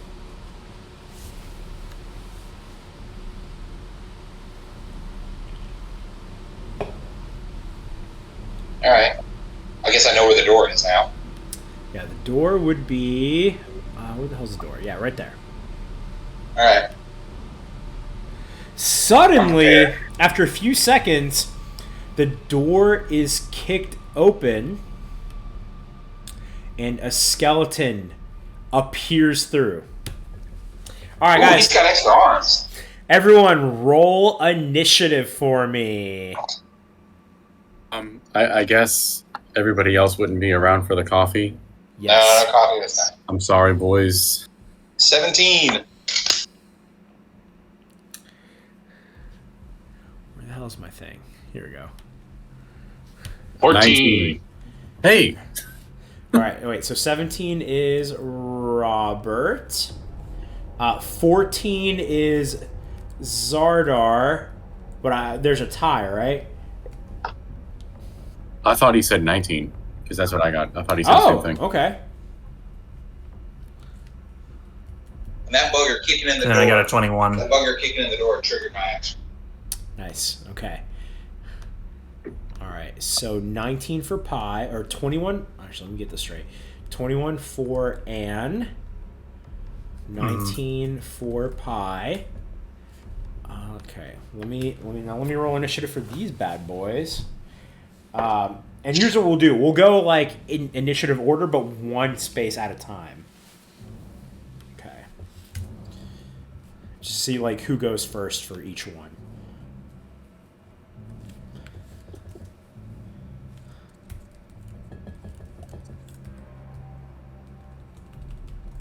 Okay, so Anne, you just saw your mom turn into this mossy skeleton thing. What do you want to do? Attack. Okay, and you are... where are you? You're down bottom left. Okay. So, Anne, you attack. Go ahead. Yeah, let me pull up the map. Unfortunately, I don't have anybody here to help give me advantage and sneak attack, so this will just be plain old attacks. So does a 19 hit? A 19 hits. Alright. That's gonna be... Now, Anne, this creature is 10. covered in thorns. As you attack it, you are going to take 2 piercing damage. If you want to, you can attack with disadvantage to avoid this 2 piercing damage. Well, I mean, you can just say, I'll take this 2 piercing. It's only 2. it was the same roll, so I... But yeah, I'm going to try and avoid it. Okay. So when you attacked with disadvantage, you avoid the 2 piercing damage. So I ended up doing 10 piercing and 10 cold damage. And then I'm going to use my bonus action to disengage and move away. So, Bye-bye. Jump back in. 15, 20, 25. It was your fault, 15. Just getting over here. Excellent. And just kind of looking around to see what all we got. Okay, so this Meemaw skeleton. Actually, let me move. Fuck it. I'm going to keep using this token. It's going to be Meemaw's turn now. 5, 10, 15, 20, 25, 30. Holy shit. How did you get... Do you have 35 feet of movement? No, I think I was here 5, 10, 15, 20, 25, 30. Yeah, that's exactly where I was supposed to be. I started out here. And so she was here then, right? Slow for some reason, so yeah. 5, 10, and I 15, went 20. 5, 10, 15, 20, 25. Oh, well, I could have gone. I mean, if you were right next to her, but she's going to move 30 feet and be right next to you. Or this creature is. Regardless. This creature is going to attack you with its thorny little arms, and it's going to miss. It's going to attack you one more time, and does a 20 hit. No, shield. Shield. Okay, excellent. All right, let's move on to next in initiative, which is Pi. Pi, there are 2 creatures beside you. So there's 2 beside you. You're up first. I feels like maybe he's getting the short straw here, and that he could use a little help from on high. So he's going to do something he hasn't done yet. Okay. He's going to take his King's Hammer, hold it up high, and speak directly to Stomp Lord. cannon. By your grace, Dwarf Father, I need you to turn my enemies from me. And he slams it down, and it casts Channel Divinity. Fucking... Turn on dead. Where'd it go? Turn on dead, yeah, where'd it go? I just had it. I just lost it. Where the fuck is it? Where the fuck did it go? I just had it. There it is. I found it. Cool. Make a wisdom save for both of them, because they can see me. These are not undead creatures. They're skeletons. I know, but technically they are... I don't know if you can see this. Fuck. Not undead. Must be plant poison. They are plant. Needle Lord. If you Would I know that before I do this? I will let you... I mean, it's kind of in between. Like, it's skeletons, you think undead, but, like, there's also a plant element to it. It could be both. Here's what I'll do, okay? Roll me an insight check. DC... Oh, I'm good at that. DC 12. If you roll higher than that, I'll let you take your channel divinity back. Oh, Morden, I need you here, buddy. I need you. If you roll lower, then you wasted it. 15, boy. I have a +7. So then what you just said didn't happen. You're like, Thank you so much. these could be undead, but these also look a little planty. All right.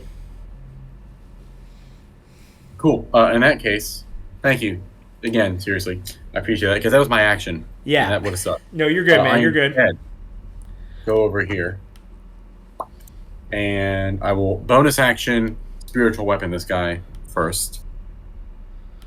Hammer. And that's cocked. Damn, I should have kept the other one, even though it was cocked. It was still better. That's only a 12. A 12 does not hit. All right. Well, now I'm gonna mountain bash or King's Hammer. Excuse me. Okay. That doesn't hit either. You can control the So hammer. I'm gonna sit here after missing my first spell, and then missing my second spell, and missing my attack, and just kind of wait for the inevitable. All right. So Curtis, because of its needle defense, you are going to take 2 piercing damage. You don't have to land the attack. When you make a melee weapon attack, you take 2 piercing. Gotcha. Do they like shoot out or something? It's like you just get too close to it and it just pierces you. All right. And now this one's going to attack you. So it's going to attack you with its arms. A dirty 20 does not hit, correct? No. Okay, it's going to try and hit you again. That's a nat 1. It's not going to hit you. The one that is furthest away from you is going to make a move. 5, 10, 15, 20. This one will roll with advantage because you are surrounded. That one. Okay, the first attack won't hit. Second attack also won't hit. You are damn. There's a whole lot of nothing happening in this room. Even with advantage. All right, let's move on to the other room. Room 3. That is Falcon, I believe. Or not room 3, but just Falcon. Yeah. So outside of this man's chest, a purple skeleton appeared. What do you want to do? All right, so wait. I'm sorry. If I'm going in initiative order, 17 is Robert. So that's my bad. That's my bad. He just went away. Let me go to Robert, and then I'll be back to you. Okay? He just went away. Oh, did he? Oh, my bad. Okay. Yeah. So let's go to you. So because of initiative, the skeleton thing is going to attack first. It's going to move towards you 30 feet. 5, 10, 15, 20, 25, 30. And it's going to throw some needles at you. Does a 18 hit? Yes. Okay, you're not going to take a lot. You're going to take...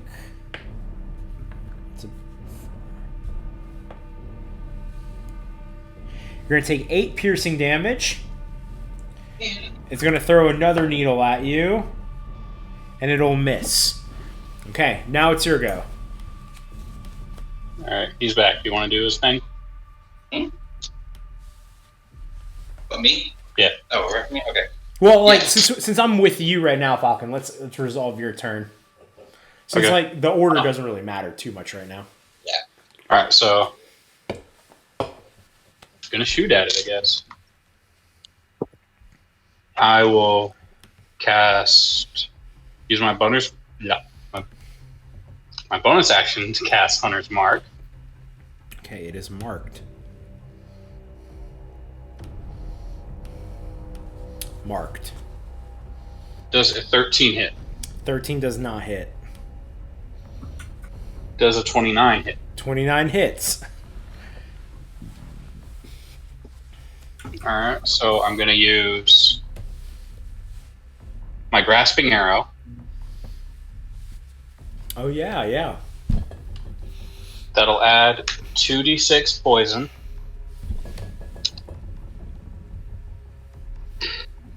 Okay. On top of 1d8 plus 5 and the 1d6 from Hunter's Mark. Nice.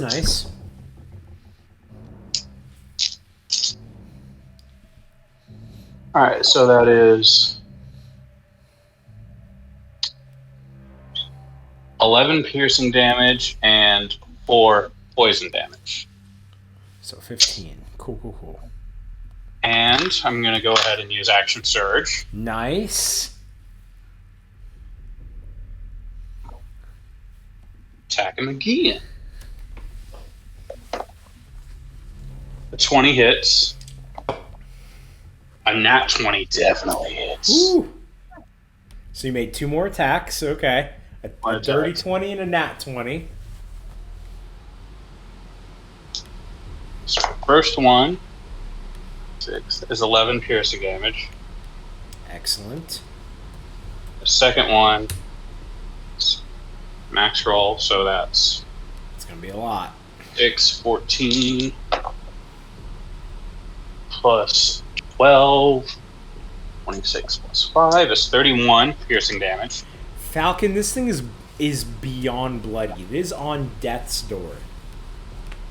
Alright. And for Grasping Arrow, it'll take 2d6 slashing damage the first time it moves 1 foot or more, unless it uses an athletics check to get rid of the brambles. Okay, excellent. Remind me that whenever we get back to you. Okay. All right, and now we're going to move on to Dylan, Robert, Cooler Robert. Because of initiative, Robert moves first. Well, and remember, I prepared an action, so when he busts in the door, I cast Entangle. Entangle. Okay, excellent. Do I need to make a So save? he's got to make a DC 16 Strength save or be restrained. It is restrained. Nice. All right. Yeah, like I knew something was coming in here. All right, let's fucking go. So now it is my turn. I'm Yep. going to use my bonus action to channel Divinity for a Legendary Strike. So I will crit on 19 or 20. Nice. And I'm going to move on up to him.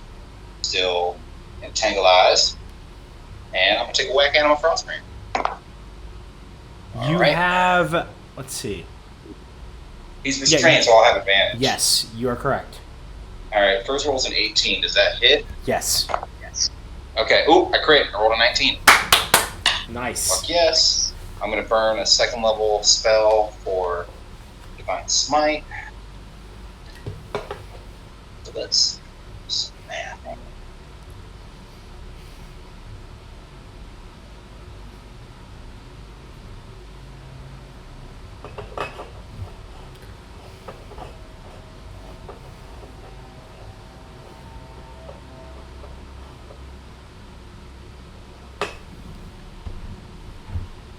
It's going to be a big hit. I know that much. Yeah, it is.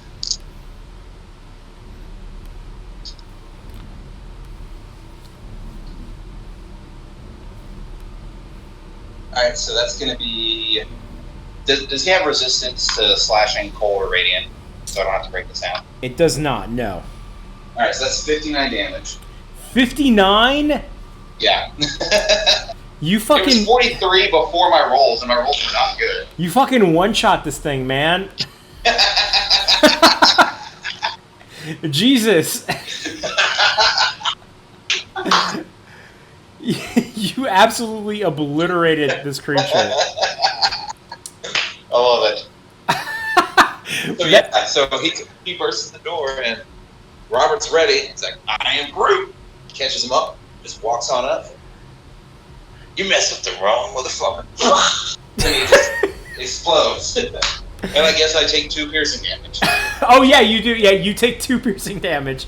It was 1 attack. Oh, shit, you have 2 attacks now, right? Yes. So I killed him with the first attack.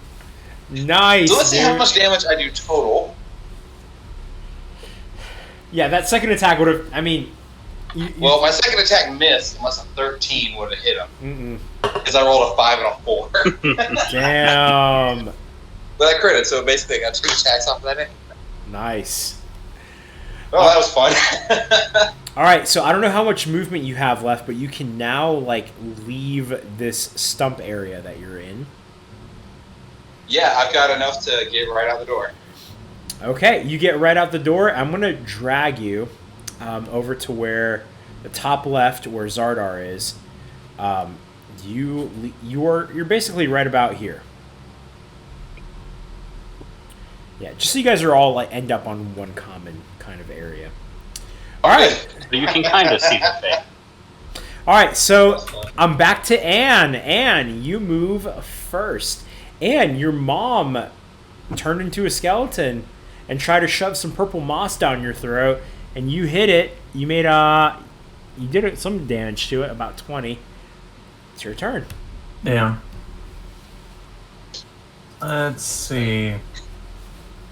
I think I might use a spell this time because It's I'm not. doing It's a lot not of yet damage bloodied. Just so you with know. this. Yeah. Let's see this one.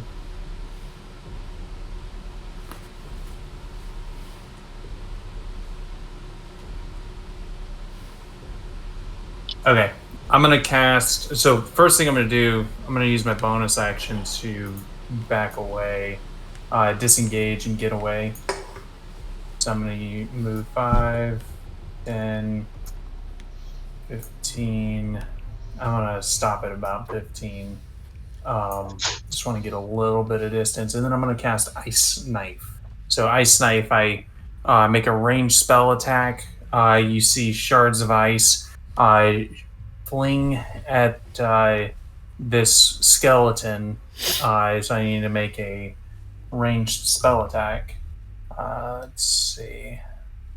So that is going to be +6. Does a 23 hit? Yes. Okay. So I need a D10 and 3d6.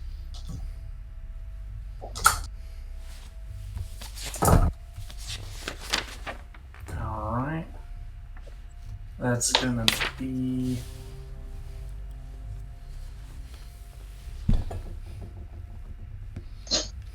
alright, so he's gonna get 4 piercing.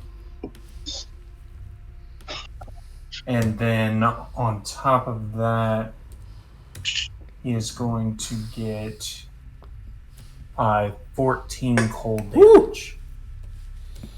Okay, this thing is now So bloody. I basically did what I did when I did the stabbing, but Yeah. I mean, it worked out. It was something interesting. it's bloodied. All right. Yeah. And now it's going to be its turn. It's going to move towards you, 5, 10, 15. And it's going to attack you with its thorny arms. Does a dirty 20 hit? Shield, no. Shield? Okay. It's going to try and hit you again. And that is going to miss.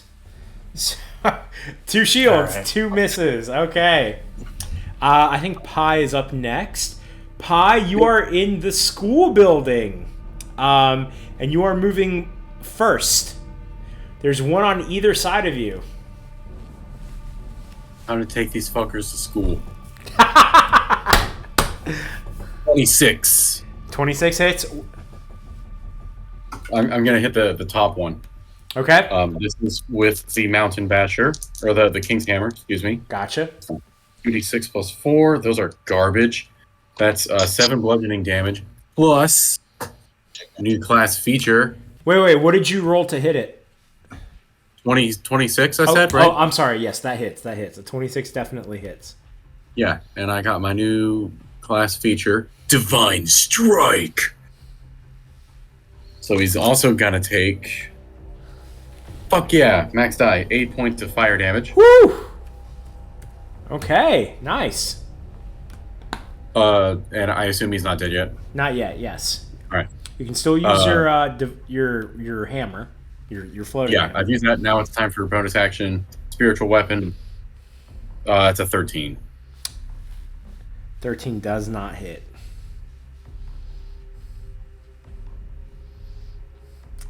But you hit it with your big hammer, though. That's all I got.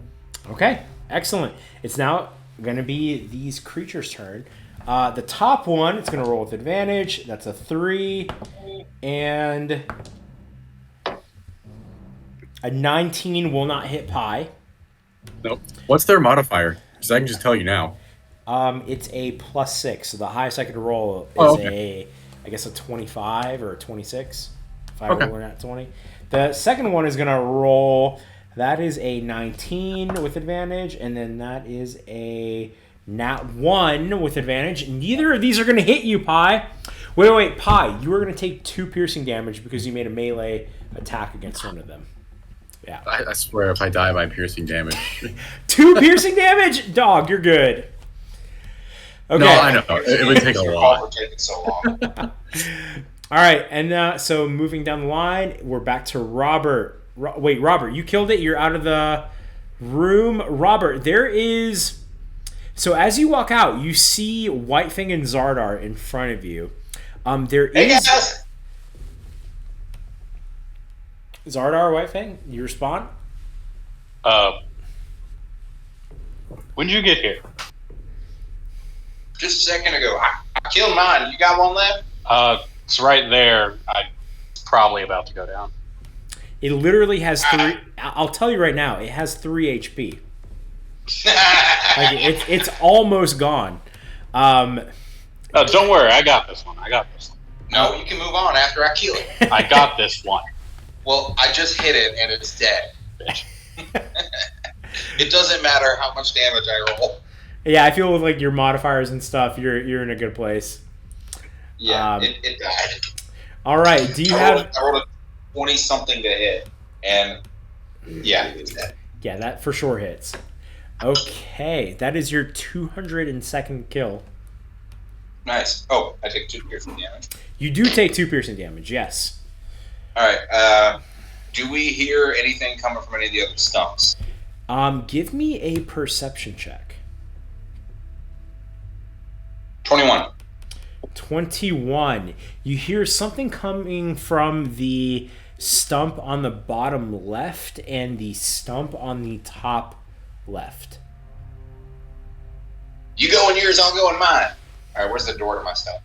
'Cause I still got some movement. It's like right in front of you. Like you're in a good spot. All right. So I'm gonna move you. Okay. So with that 10, that puts you right there. You're on the top right now, where Pi is. All right. Hoo-hoo! Hoo-hoo! You hear like just weird screeching from these skeleton children, probably. Yeah. You keep hearing like children laughing. It's terrifying. Stay put! Coming to save and or kill you! Now, Robert, about right here, you see a window pane that is broken. You can see into the room where you see 2 skeletons going up against Pi there. You can jump through this window pane with an athletics check. Oh, no. I'm good at athlete. You say you're good at athlete? I did. I'm not good at smart. I got a 19 for athlete. Okay, you jump through this window. Nice. Alright, I still have a bonus action. Excellent. Use it, man. Alright, let's see what the hell I'm gonna do. Bonus action dash. That's why I have advantage. When you flank the guy. You know what? Yeah, fine, because, I mean, all of my bonus action spells are stuff to enhance my main attacks. I don't think you can bonus action dash, though. I think that's just... I can't. Yeah. I can't. I can't really do anything. But you're there. Yep, I'm here. Pi has some backup. Excellent. Bye-bye. Okay. Hi. Next up is Xardaar. Xardaar, wait. You already moved? Wait, no, there you are. Okay. So this room in the top left. So you're over there. You see a door to this area, to this stump here. Actually, give me a perception check, Xardaar.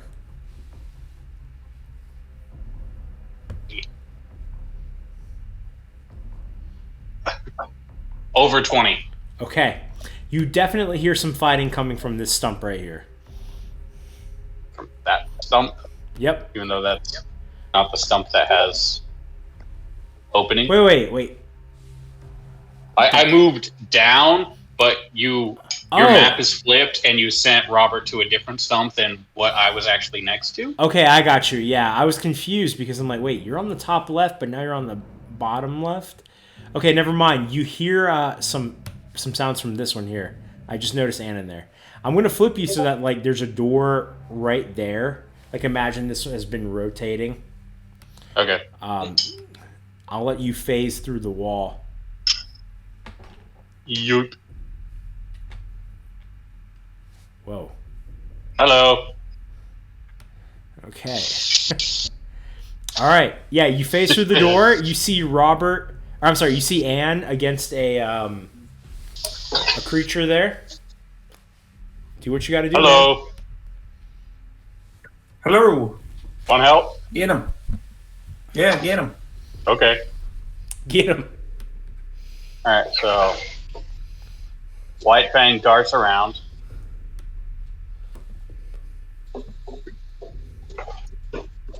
Does a 15 hit? 15 does not hit. Does a 27 hit? Yes.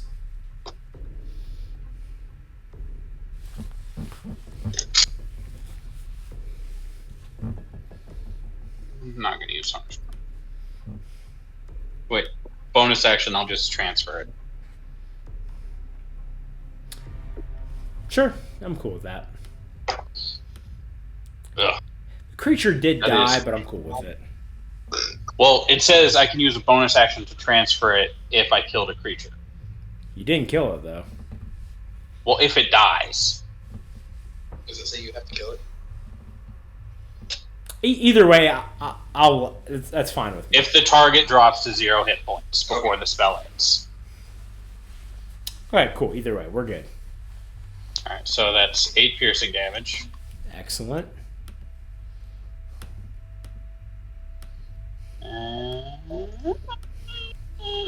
I already used my bonus action, so White Fang can't attack.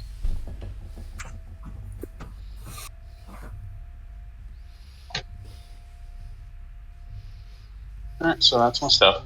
Excellent. Okay. So we're back to the top of the order. And your go. This thing is looking bloodied. It's not looking good.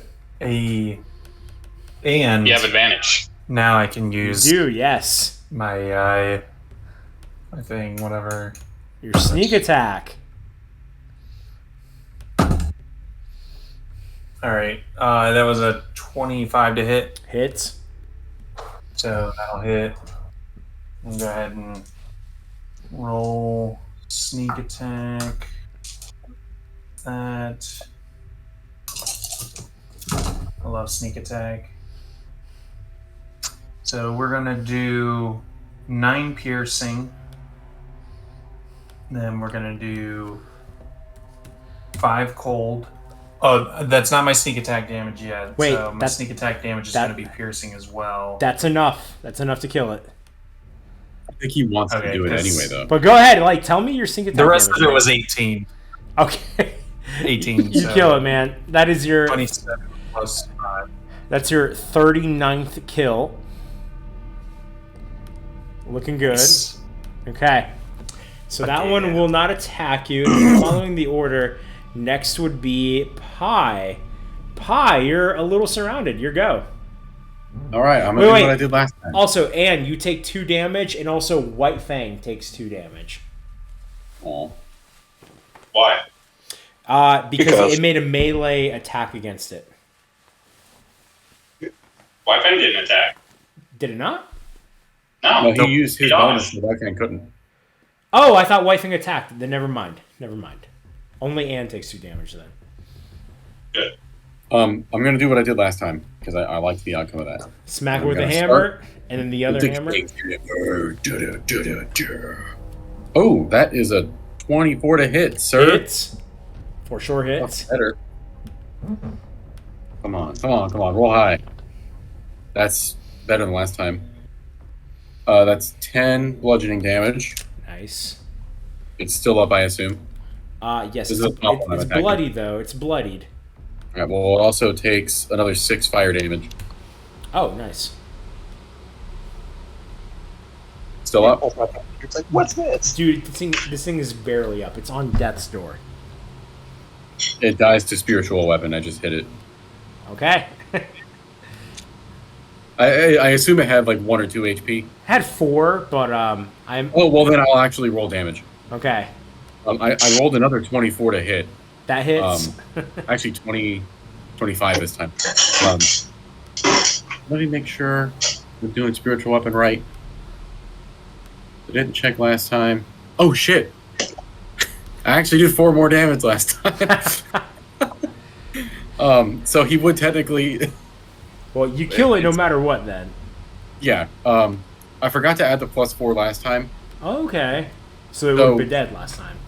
It would have died just now to the fire damage. So you want to apply it to the other one then?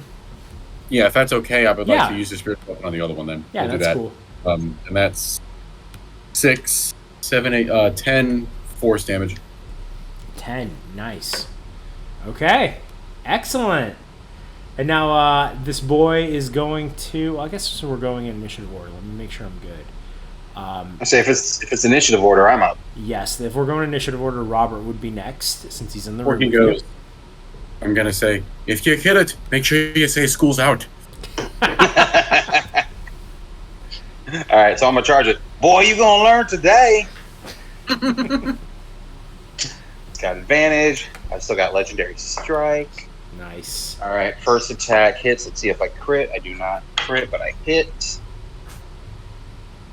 Have a great You summer. have advantage. I know. First attack didn't crit. All right, both attacks hit, but no crits. Nice. A great summer. So that's gonna be. Have a great afterlife.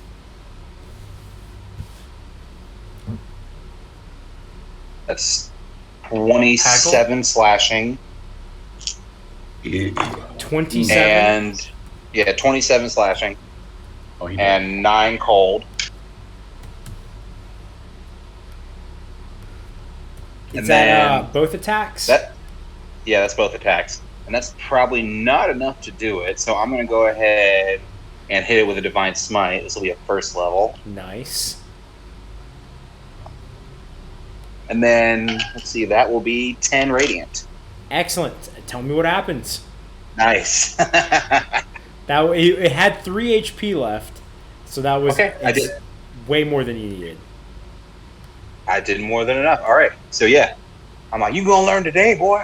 I run over, hit it once, hit it again. See, that ain't quite enough. Just kind of grunt. School's out, bitch. Divine smite. It explodes, and I guess I take 4 piercing damage because I hit it Yes. twice. Correct. And my false life has now been dispelled, and I am just at normal full HP. Aw, man, you're just back to normal. I know. It's okay. As soon as I get another turn, I'll just give it right back. So I believe that's all of them, right? Yeah? None in ands. Yeah, okay, cool. So after you guys kill all of these creatures, you leave the buildings and you all meet up just outside of... I'm going to move you guys. In this kind of street that you guys are in. Let me move White Fang too. I'm moving you guys all to the top left corner. There. And Anne and Pi. I'm going to leave Pi's hammer there. It only lasts a minute. It's probably gone. Okay, so you guys all leave the buildings, and you meet each other in this kind of corner here. Wait, where the hell was I reading? Here we go. Wait, what the fuck? Oh, I need to turn the page. How did I do that? What do you boys think Constable Jude is doing right now? You know, I have. Probably studying. He probably is. I have a feeling his day is a lot less interesting than ours. So you guys all meet each other out here, yeah? Yeah. Yeah. Yeah. Yeah. Yeah. You see? Hi. Yeah. Why don't you guys all give me a perception check? So many of those today. Okay. Nope. Is it site based? I'm good at those. Yes, it is sight-based. 7. So- It's gonna be 18. 13. Okay, so Anne, I did better than Pi. and you grew up here, and you're like looking at this area, and like it looks different for you. Like you know this area, but you're kind of upset that it looks so different. Why is this purple fungus kind of growing everywhere? What are these creatures? Why did one of them look like your mom? And as you're like looking around and pondering this, you notice that there's an area where this really dense, thick fog looks a little bit thinner. And it almost looks as if it's like a trail of this thinner fog within the thick fog. Hey y'all, look at that. Check that out. And then the rest of you You guys gonna notice follow it. it? Let's go. Yeah. Go No for it, point bro. sticking around here. This place is weird. I'll take point. All right, so I'm a little upset that this place is I different. pick up the torch and I toss it into this fungus over here before we leave. Good call. this thick purple fungus over there, it lights on fire and it starts to burn.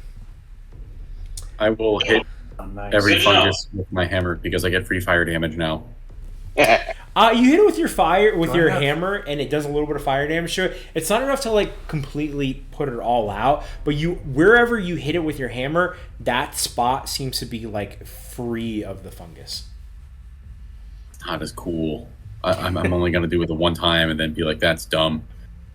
I mean, if you take your time and you smack every single area with your hammer, you could do some damage to it. No, we have a torch. We'll just keep torching. Okay. Yeah, the torch is just a little bit more, I guess, destructive. I don't know.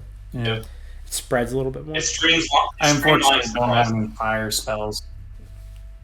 You'll get there, man. You'll get there. You'll get those third level spells in a little bit. Hmm. All right. So this fog is still encompassing most of the area that you guys are in.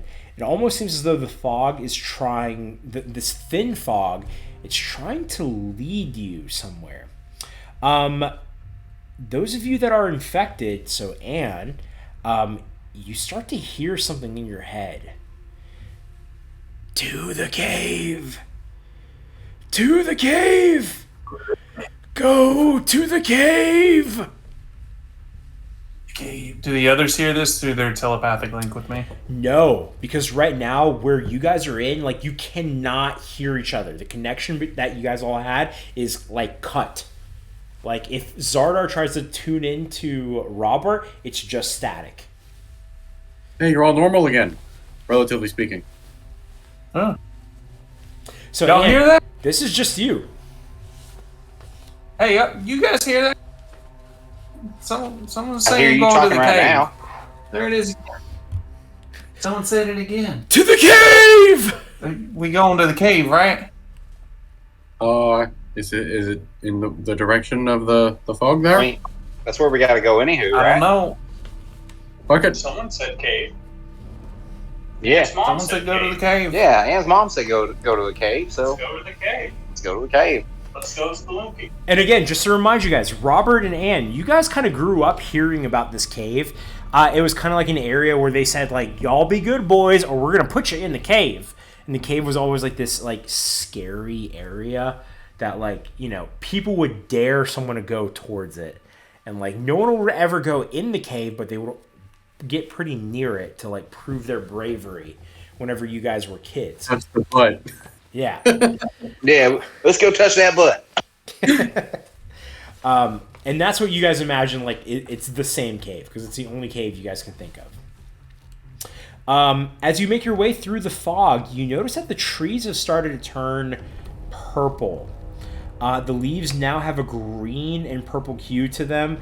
They look a lot like the trees from Waterdeep, except the trunks seem to have twisted faces of malice on them. As you keep walking, it starts to get harder and harder to breathe. you eventually find yourselves in front of the cave opening. Tiny pebbles on the ground are hovering a few inches in the air just around the cave. Did you say these trees have faces on them? Yeah, it looks like these trees have faces on them. Like Angry awakened trees? That's what they look like to you. Oh boy.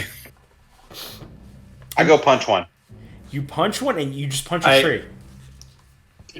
Alright. I walk up and say, "You want to draw a card?" Speak to it. Nothing happens. Because then I would be out of. Well, I've got That the takes theory here. 4 charges, and I've only got 4 left. I've And got the theory. We know that the rot does plant-like things to people, right? What if these are the faces of victims of the rot, and that it has advanced so much it's turned them into these trees? I look at the face I punched. Do I know that person? give me an insight check. And Double check. you give me one as well. Yeah. Me? I got a 23. That is definitely your cousin, Smithy. Man, you had that one coming. The part where I punched you, not the part where you turned into a tree. That part sucks. I'm sorry about that. And you give me an insight check Yeah, too. I remember you telling me about. I remember you telling me about that time in the timeout sack with him. That didn't go too well. Isn't Robert able to like free him from that curse though? Because family is stronger than anything. Robert hasn't seen enough Fast and Furious movies to get away with it. Yeah. That lucky bastard. Single movie? Hmm? Has anyone in the party seen a single movie? Depends. How meta do you want to get? Wait, and give me an insight check. Okay. 22. Nice. That is great. Okay. And as you're like in here, your mental state is in like, kind of like disarray. You're seeing in these trees the faces of like your friends, your family members, and it almost puts you in like a panic state. As you're panicking, you start to think of like, what did this area used to look like before the fog came in, before your mom turned into one of those creatures. And you think, as you think back, you have a little bit of a memory. You remember when you were still really, really young. You were still a toddler. Your mom and dad was still together. Your dad would take you over here to the West Island, and there was a tree where he would always kind of push you on a swing at, and he would tell you, "Your mom told me to tell you to never go in that cave. I don't know what's going on there, but I'm not gonna fight her. You know how strong she is. Never go in that cave, son. Don't do it." And then you remember just before your dad left, he took you out to this tree with the swing set that was hanging from it one last time, and you remember him digging a hole. And as you look around, just in front of this cave opening, you see that familiar tree with the same swing hanging from one of its branches.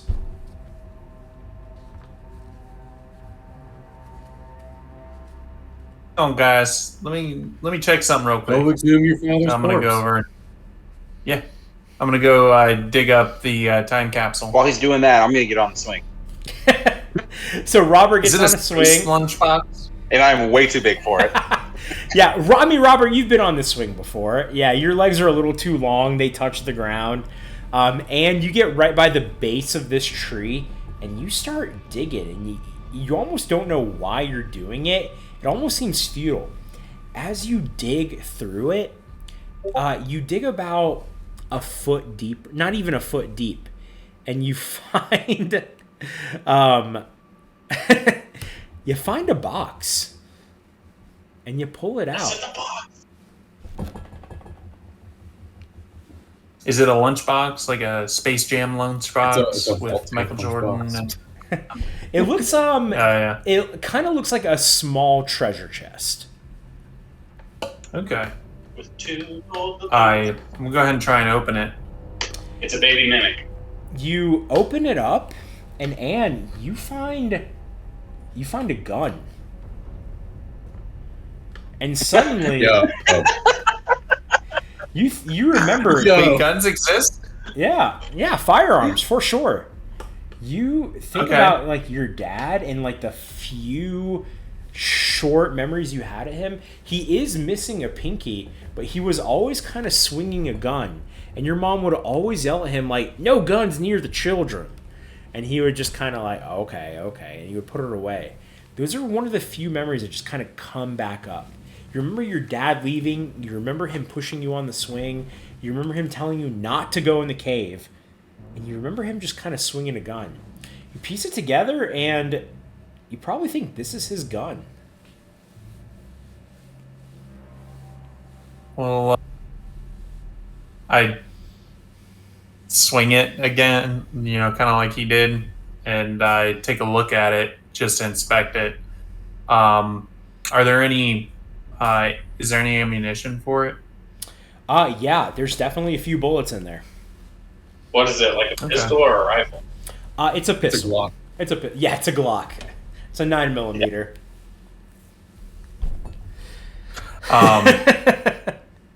Yeah, I'm gonna take it, and I'm gonna put the box because it's a nice box. For Anne's standards, it's a nice box. I'm gonna put that in the pocket dimension, and keep that for safekeeping. But I'm gonna hold on to the gun. He approaches Anne. He's like, "And if you don't mind, when this is all over, I'd love to just take a look at that." Yeah, See it. definitely. Excellent. So I just checked. All right. Xardaar has a +7 to hit the pistol. Oh, nice. I mean, if you want to like add a short bow and just like say, "Hey, this is my gun," we can like reflavor it that way if you want. Like instead of like there's like straight up pistol. Oh, if okay. you search for it. Well, if you want to do pistol too, like that's fine. I mean, how common are firearms in this setting? Not super common. It was and its strength was like 1d10 plus whatever. Okay. It's a lot more common in pirates. So like soldiers won't have it, but like people on boats in the sea, they will have firearms. So like in Mystic Beach, which most of you have grown up in, you've seen a firearm here and there. But like people having to load it over and over again, it just kind of didn't really seem favorable to you. But Pi, if you can find a way where you don't have to use an action to reload it. The gunner feat. Or you can do what pirates actually did back in the day, which is they shoot the gun and just drop it and pick one off a dead body. Yeah. Yeah. Yeah, but Anne, you find a gun. And you guys are now in front of the cave. And again, there are little pebbles in front of this cave that are hovering like a few inches above the ground. And you guys feel a little bit lighter in front of this cave. I jump. You jump high. If we step on a pebble, does the pebble sink beneath our weight, or are we standing 4 inches above the ground? It's more like gravity is a little bit less here. Weird. It's a little weird. Yeah, the pebbles are so light that they're just floating. You guys are heavier, so like you jump a higher, but you're not just levitating. But Anne and Robert, you guys are standing in front of this cave that all your life you've been told, never go in this cave. And now you have to go in there. Yeah, fucking, I'm going in. We're going to end tonight's session. We're almost there. You enter the cave, and in your head, that voice starts calling out to you even stronger now. Keep going! I'm waiting for you! Everything you could ever want is here! You see a bright light coming from deep inside the cave. As you approach it, you see that this bright light, it's coming from a thin space. One that you guys have seen many times before. Hey, y'all. Let's get it. Yep. Boogity boogie. Once more into the breach. You guys enter the thin space? Let's get in. Excellent. All right. Guys, we're so close to getting done. Okay, I promise you. You guys enter the thin space. As you guys enter, you imagine you're in this area that is just absolutely covered in gems. You see crystals of every color just glistening in front of you. Give me an insight check, everybody. 13. 25. 21. Okay. 21. Okay, everyone except for Nice. Robert. You kind of think back to like different stories that you've heard, and one thing that stands to mind is that the one place where every like mineral, every expensive rock that you could ever find, it's in the plane of Earth. One thing about the plane of Earth is that air does not exist in the plane of Earth. So people that require breathing do not do well in the plane of Earth. Everyone except for Robert, you piece together that the Crick folk that are having trouble breathing and like getting this rot, it's because the atmosphere of the plane of Earth is seeping out into the Crick. And that's why they're having a hard time breathing. They're adapting, they're turning into trees because that's what biological life is like in the plane of Earth. So this rot is just them becoming attuned to the plane of Earth. And that's why those people there turned into trees. Nasty. And just a little bit about the plane of Earth. Every mineral, every gem, every ore can be found here, and all in great abundance. But what the stories didn't convey was the sheer darkness of this plane, in a place devoured of stars, devoured of sun, devoured of luminescent creatures. When people head to the plane of Earth, their eyes reflect a greed of diamond brilliance. But what they did not imagine, a stifling blackness they would encounter. The fear of how to get back home when their torches go out. A fear of their cave being a satellite instead of a surface. A fear of what may come when the tunnel begins to rumble. Is it an earthquake? Is it a purple worm? Or is this mad place shifting again? The plane of Earth is never still. It is always moving, colliding, remolding. And when a tunnel begins to collapse, when great asteroids begin to crash into each other, when creatures burrow their way into the darkness towards you, then you will know why the plane of Earth is a dark, desolate place. And guys, I grab all the diamonds. okay, Yes, as many diamonds as we can. you guys carry. grab. We'll deal with this. You guys grab a bunch of diamonds. You just get a bunch of diamonds. Yeah. And We're actually, invincible now. Your Pi, you don't need to breathe, so Pi is the best suited. And Robert, Xardaar, Whitefang, you guys are having a harder time breathing here than ever before. You're fine, but we'll make a roll for it in a minute. So you guys step through this portal, and you once again find yourselves in this white space. This time there are less doors than when you remember. You fly through this space and into a wooden door that's already open. On the other side of this portal is a realm filled with crystals. The light from the portal reflects off of them, filling the chamber that you're in with a little bit of light. Opposite the portal is a tall purple tree that sticks out from the crystals surrounding it. At the base of this tree is a humanoid with green skin in a defensive pose. Shit. Is it wearing a red robe? It is not. Leave this place, or face demise. And that's where we'll end. On my way out, I just gotta grab a few things. No, Demise is gone. She ain't here. That's our friend. Guys, that's where we'll end. I want to know why she bounced. We'll end All right right. there. Damn. What if she shows up? Right? Guys, Vinny, have you seen The Devil is a Part-Timer? yeah, of course. Is that where you got the whole kid idea from? because when they go to that haunted house, there's this kid cowering. It's like, where's mom? Where's mom? Head turns around, the rest of the body is still. Oh, it's mom. Dude, that's just a horror trope. There's this just creature hanging over them. I'm not gonna lie, this whole crick thing that you guys are doing, up until where you guys just got right now, I got it from a D&D podcast, NADPod, Not Another D&D Podcast, and it was so great that I'm like, I gotta do this with you guys. It's relevant to the story.